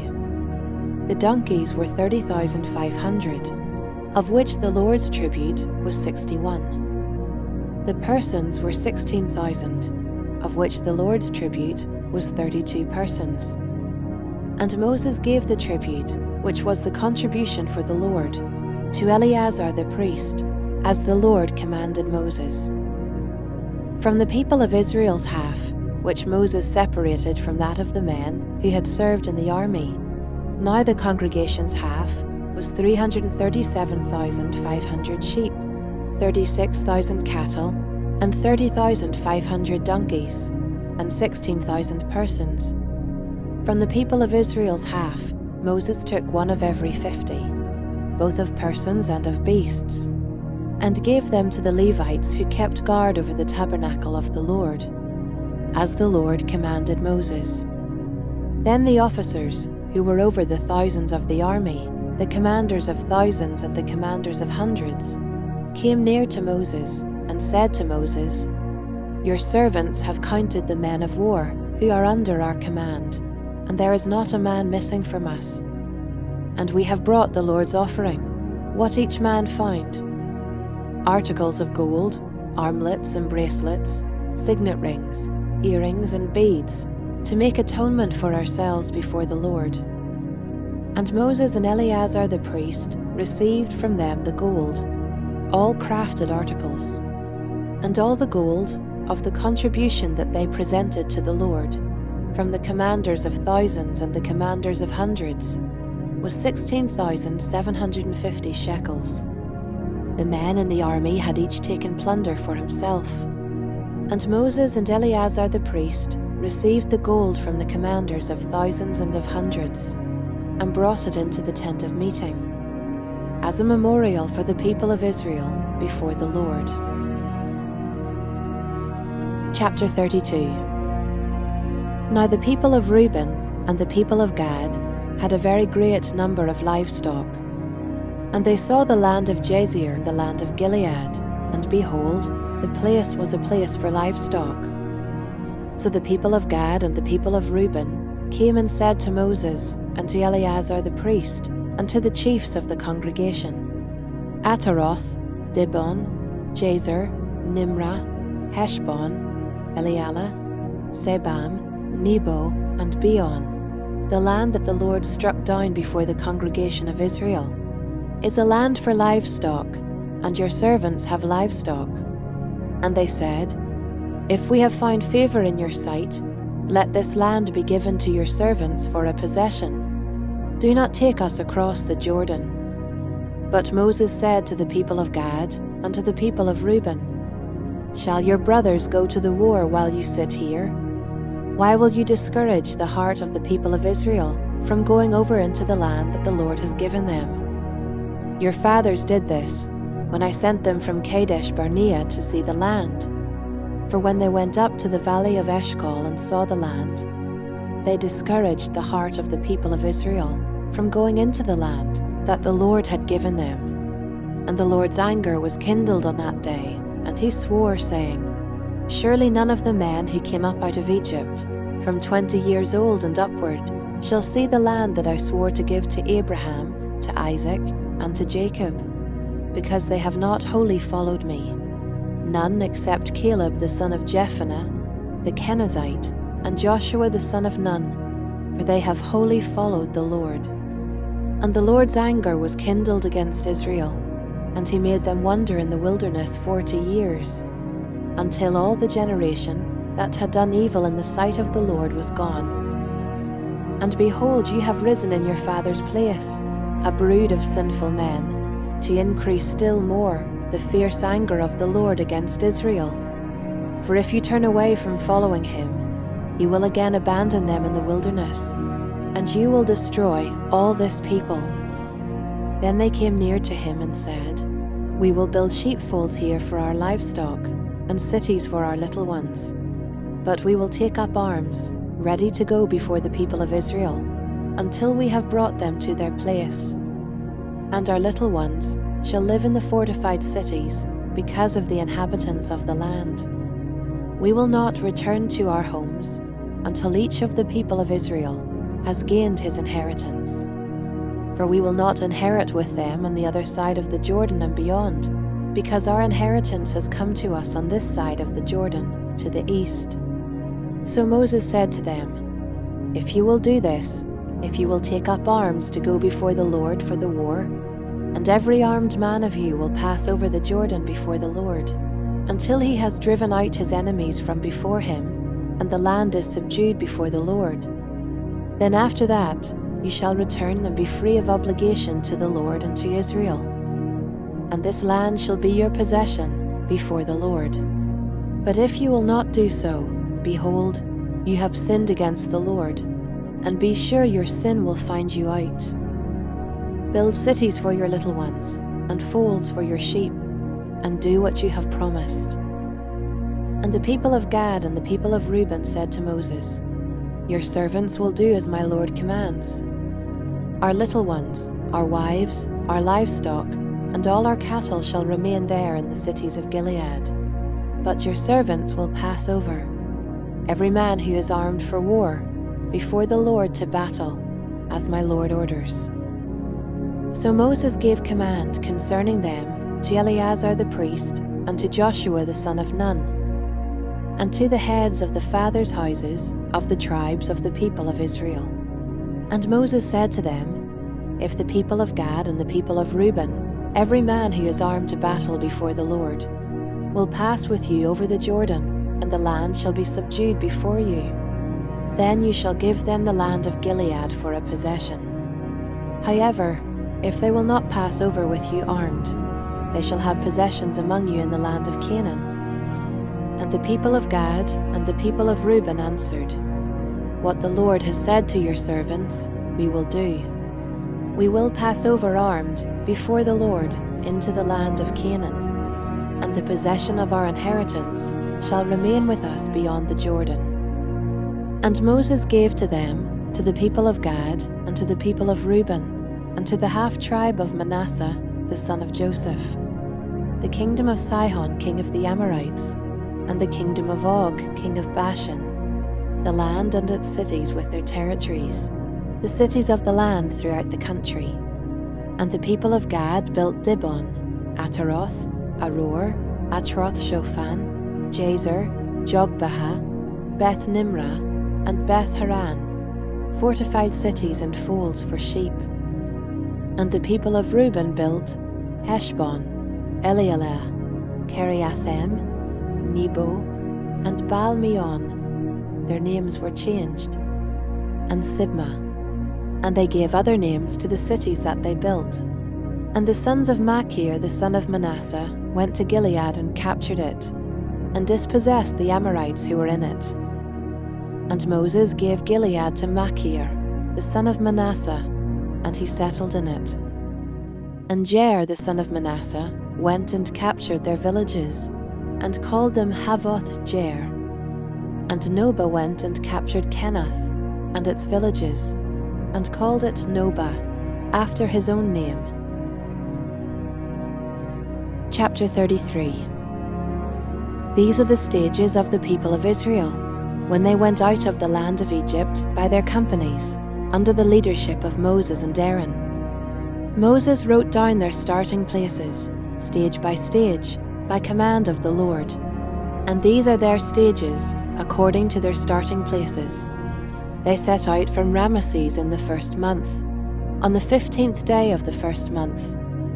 On the day after the Passover, the people of Israel went out triumphantly in the sight of all the Egyptians, while the Egyptians were burying all their firstborn, whom the Lord had struck down among them. On their gods also the Lord executed judgments. So the people of Israel set out from Ramesses and camped at Succoth. And they set out from Succoth and camped at Etham, which is on the edge of the wilderness. And they set out from Etham and turned back to Pi-hahiroth, which is east of Baal-zephon, and they camped before Migdol. And they set out from before Hahiroth, and passed through the midst of the sea into the wilderness. And they went a 3 days' journey in the wilderness of Etham, and camped at Marah. And they set out from Marah, and came to Elim. At Elim there were 12 springs of water, and 70 palm trees, and they camped there. And they set out from Elim, and camped by the Red Sea. And they set out from the Red Sea, and camped in the wilderness of Sin. And they set out from the wilderness of Sin, and camped at Dophkah. And they set out from Dophkah, and camped at Alush. And they set out from Alush, and camped at Rephidim, where there was no water for the people to drink. And they set out from Rephidim, and camped in the wilderness of Sinai. And they set out from the wilderness of Sinai, and camped at Kibroth Hattaavah. And they set out from Kibroth Hattaavah, and camped at Hazeroth. And they set out from Hazeroth, and camped at Rithmah. And they set out from Rithmah, and camped at Rimmon Perez. And they set out from Rimmon Perez, and camped at Libnah. And they set out from Libnah, and camped at Rissa. And they set out from Rissa, and camped at Kehelatha. And they set out from Kehelatha, and camped at Mount Shepher. And they set out from Mount Shepher, and camped at Haradah. And they set out from Haradah, and camped at Makaloth. And they set out from Makaloth, and camped at Tahath. And they set out from Tahath, and camped at Terah. And they set out from Terah, and camped at Mithkah. And they set out from Mithkah, and camped at Hashmonah. And they set out from Hashmonah, and camped at Moseroth. And they set out from Moseroth, and camped at Bene-Jacan. And they set out from Bene-Jacan, and camped at Hor-Haggidgad. And they set out from Hor-Haggidgad, and camped at Jotbathah. And they set out from Jotbathah, and camped at Abranah. And they set out from Abranah, and camped at Ezion-Geber. And they set out from Ezion-Geber, and camped in the wilderness of Zin, that is Kadesh. And they set out from Kadesh, and camped at Mount Hor, on the edge of the land of Edom. And Aaron the priest went up Mount Hor at the command of the Lord, and died there, in the 40th year after the people of Israel had come out of the land of Egypt, on the first day of the 5th month. And Aaron was 123 years old when he died on Mount Hor. And the Canaanite, the king of Arad, who lived in the Negeb, in the land of Canaan, heard of the coming of the people of Israel. And they set out from Mount Hor, and camped at Zalmanah. And they set out from Zalmanah, and camped at Punon. And they set out from Punon, and camped at Oboth. And they set out from Oboth, and camped at Iye-Abarim, in the territory of Moab. And they set out from Liam, and camped at Dibon-Gad.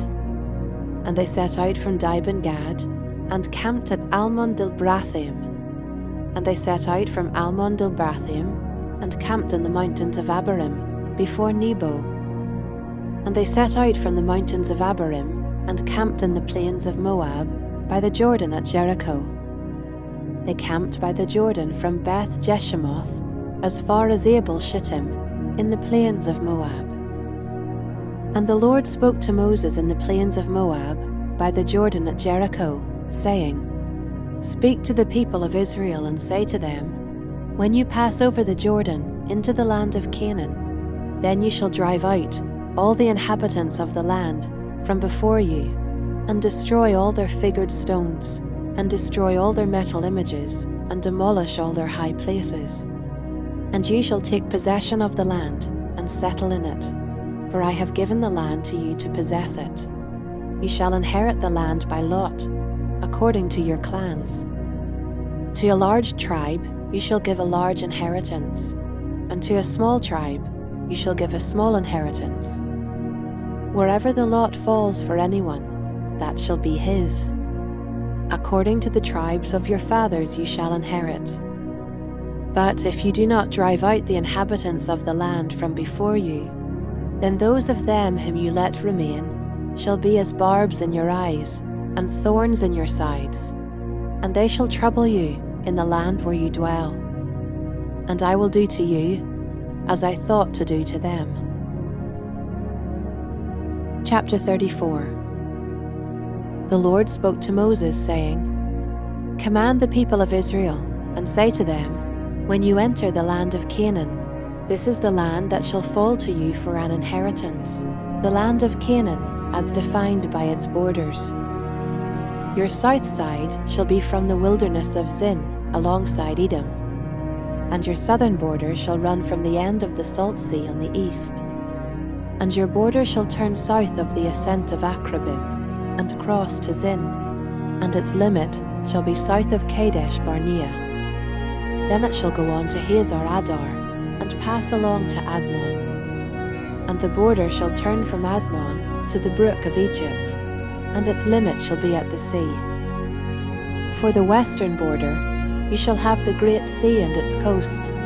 This shall be your western border. This shall be your northern border. From the great sea you shall draw a line to Mount Hor. From Mount Hor you shall draw a line to Lebo Hamath, and the limit of the border shall be at Zedad. Then the border shall extend to Ziphron, and its limit shall be at Hazar-Enan. This shall be your northern border. You shall draw a line for your eastern border from Hazar-Enan to Shepham. And the border shall go down from Shepham to Riblah on the east side of Ain. And the border shall go down and reach to the shoulder of the sea of Chinnereth on the east. And the border shall go down to the Jordan, and its limit shall be at the Salt Sea. This shall be your land as defined by its borders all around.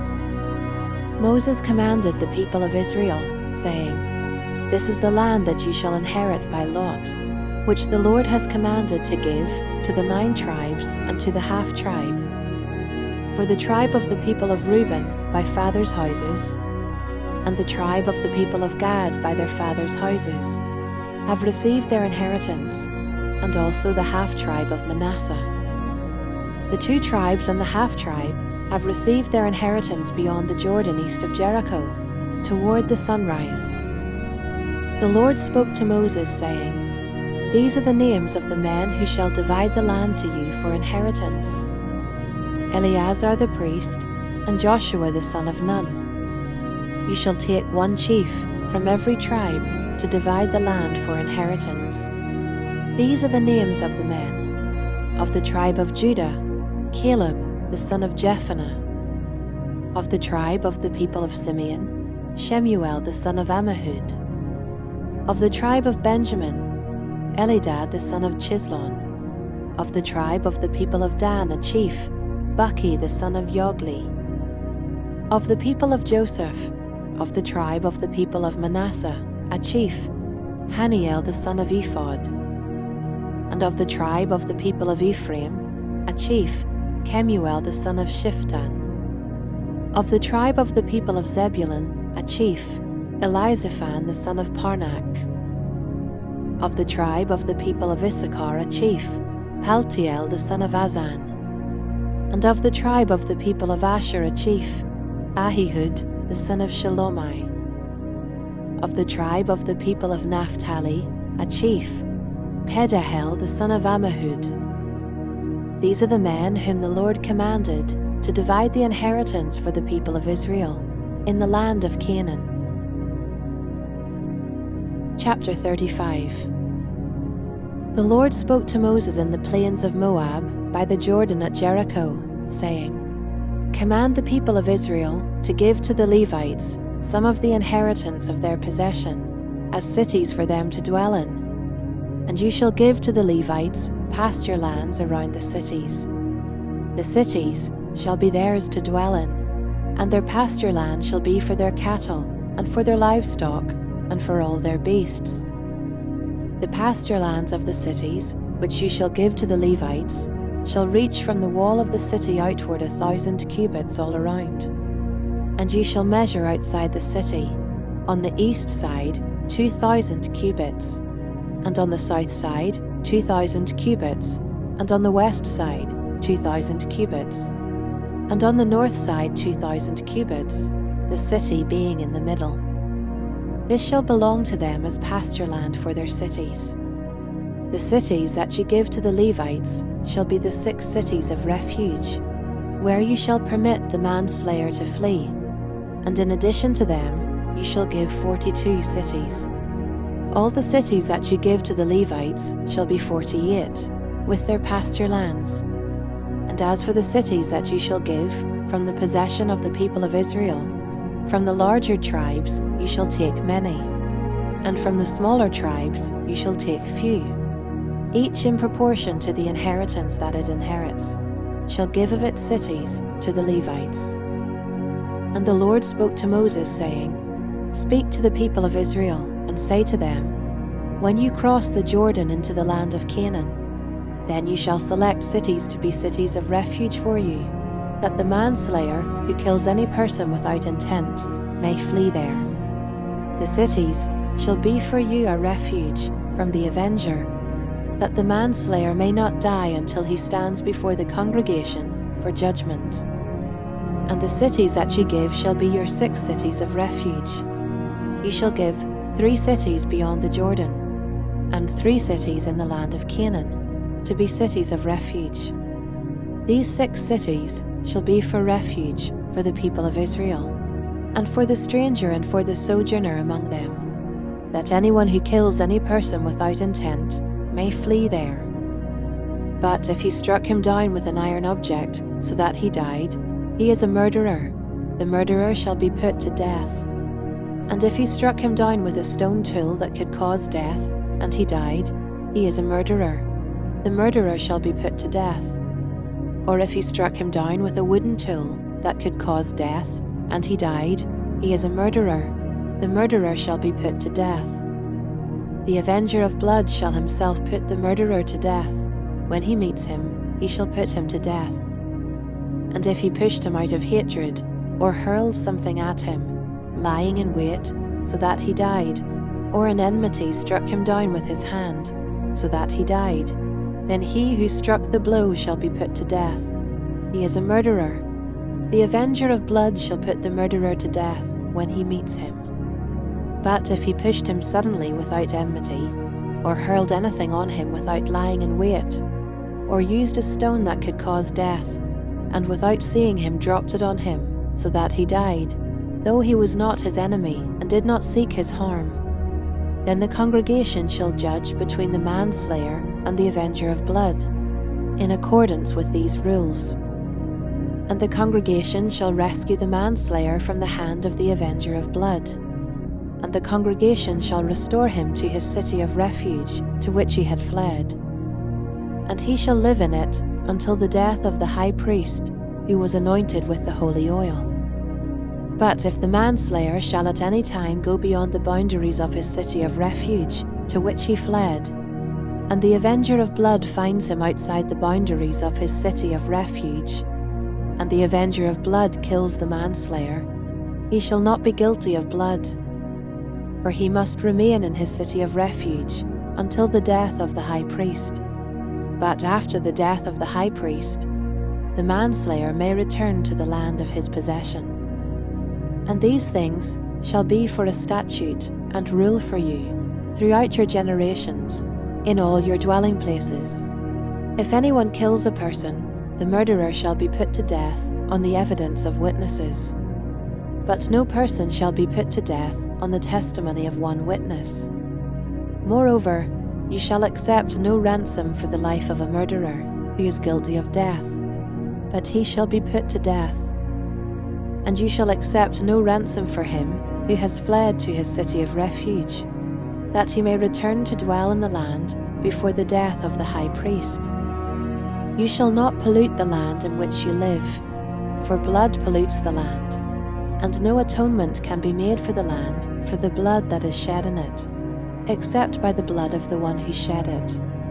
You shall not defile the land in which you live, in the midst of which I dwell, for I the Lord dwell in the midst of the people of Israel.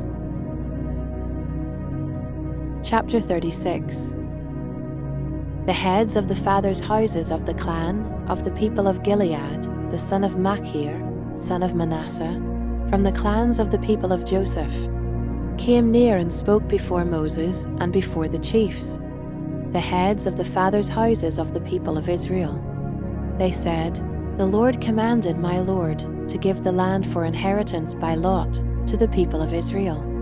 And my Lord was commanded by the Lord to give the inheritance of Zelophehad, our brother, to his daughters. But if they are married to any of the sons of the other tribes of the people of Israel, then their inheritance will be taken from the inheritance of our fathers and added to the inheritance of the tribe into which they marry. So it will be taken away from the lot of our inheritance. And when the Jubilee of the people of Israel comes, then their inheritance will be added to the inheritance of the tribe into which they marry, and their inheritance will be taken from the inheritance of the tribe of our fathers. And Moses commanded the people of Israel according to the word of the Lord, saying, "The tribe of the people of Joseph is right. This is what the Lord commands concerning the daughters of Zelophehad. Let them marry whom they think best.